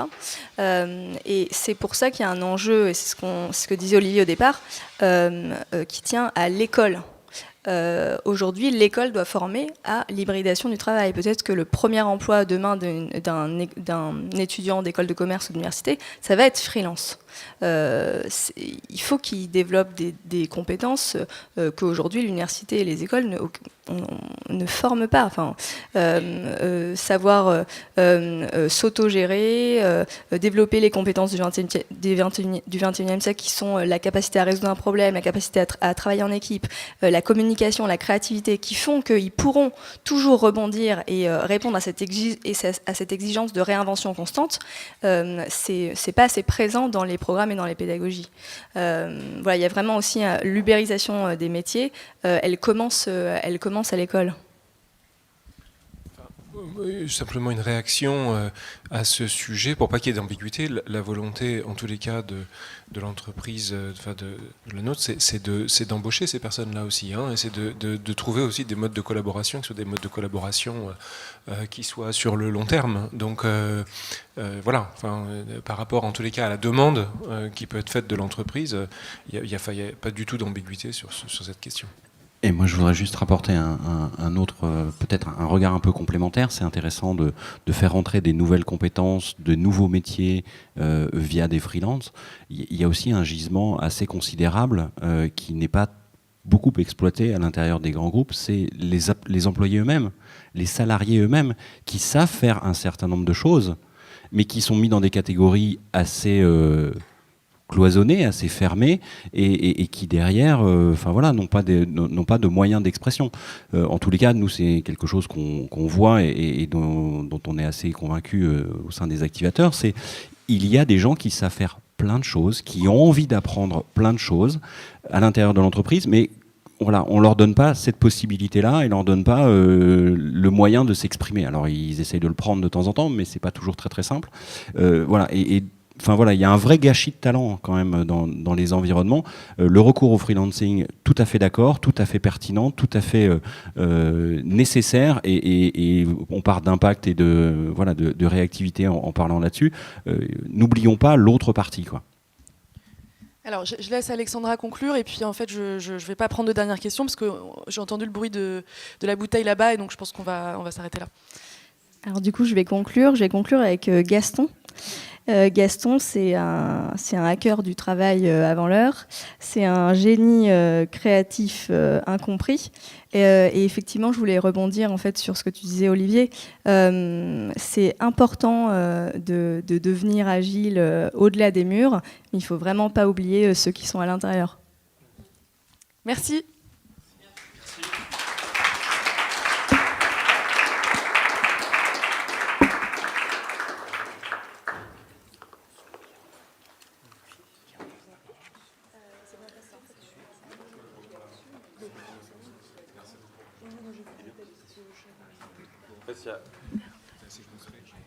On va pouvoir se détendre un peu, mais je prends 20 secondes.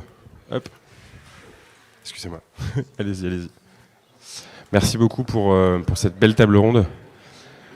Je ne vais pas vous prendre du tout trop longtemps. Je tenais simplement à un petit mot de la fin.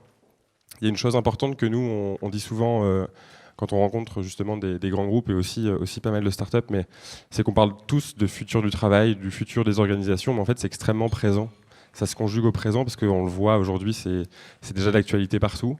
Donc en fait, notre rôle, il est non seulement de garantir justement, de permettre à nos freelances d'avoir des missions toute l'année, ça c'est une mission très opérationnelle, mais il est aussi non pas d'évangéliser, parce que le mot est un peu passif, mais plutôt de faire rayonner justement le fait qu'on peut agir dès aujourd'hui, qu'on peut dès aujourd'hui mettre en application des guidelines concrètes, comme on a pu recevoir lors de la table ronde. Donc un grand merci à tout le monde. Je voulais remercier WeShare personnellement et au nom de Comet, parce que merci beaucoup d'avoir organisé ce matin l'événement avec nos équipes, et merci beaucoup à Annabelle et à Lyon Exécutif, parce que de nous recevoir et de co-organiser avec nous l'événement. Je pense qu'on réitérera l'expérience, et j'aime l'idée d'être en petit comité, parce qu'on peut interagir, et on se permettra de faire un petit mail fonction aussi de l'accord qu'on a, mais je pense que ça peut être pas mal de continuer l'échange avec WeShare, avec Lyon, avec Comet, et aussi avec les intervenants de qualité qu'on a eu aujourd'hui. Donc merci aussi pour cette belle animation, et vraiment. Donc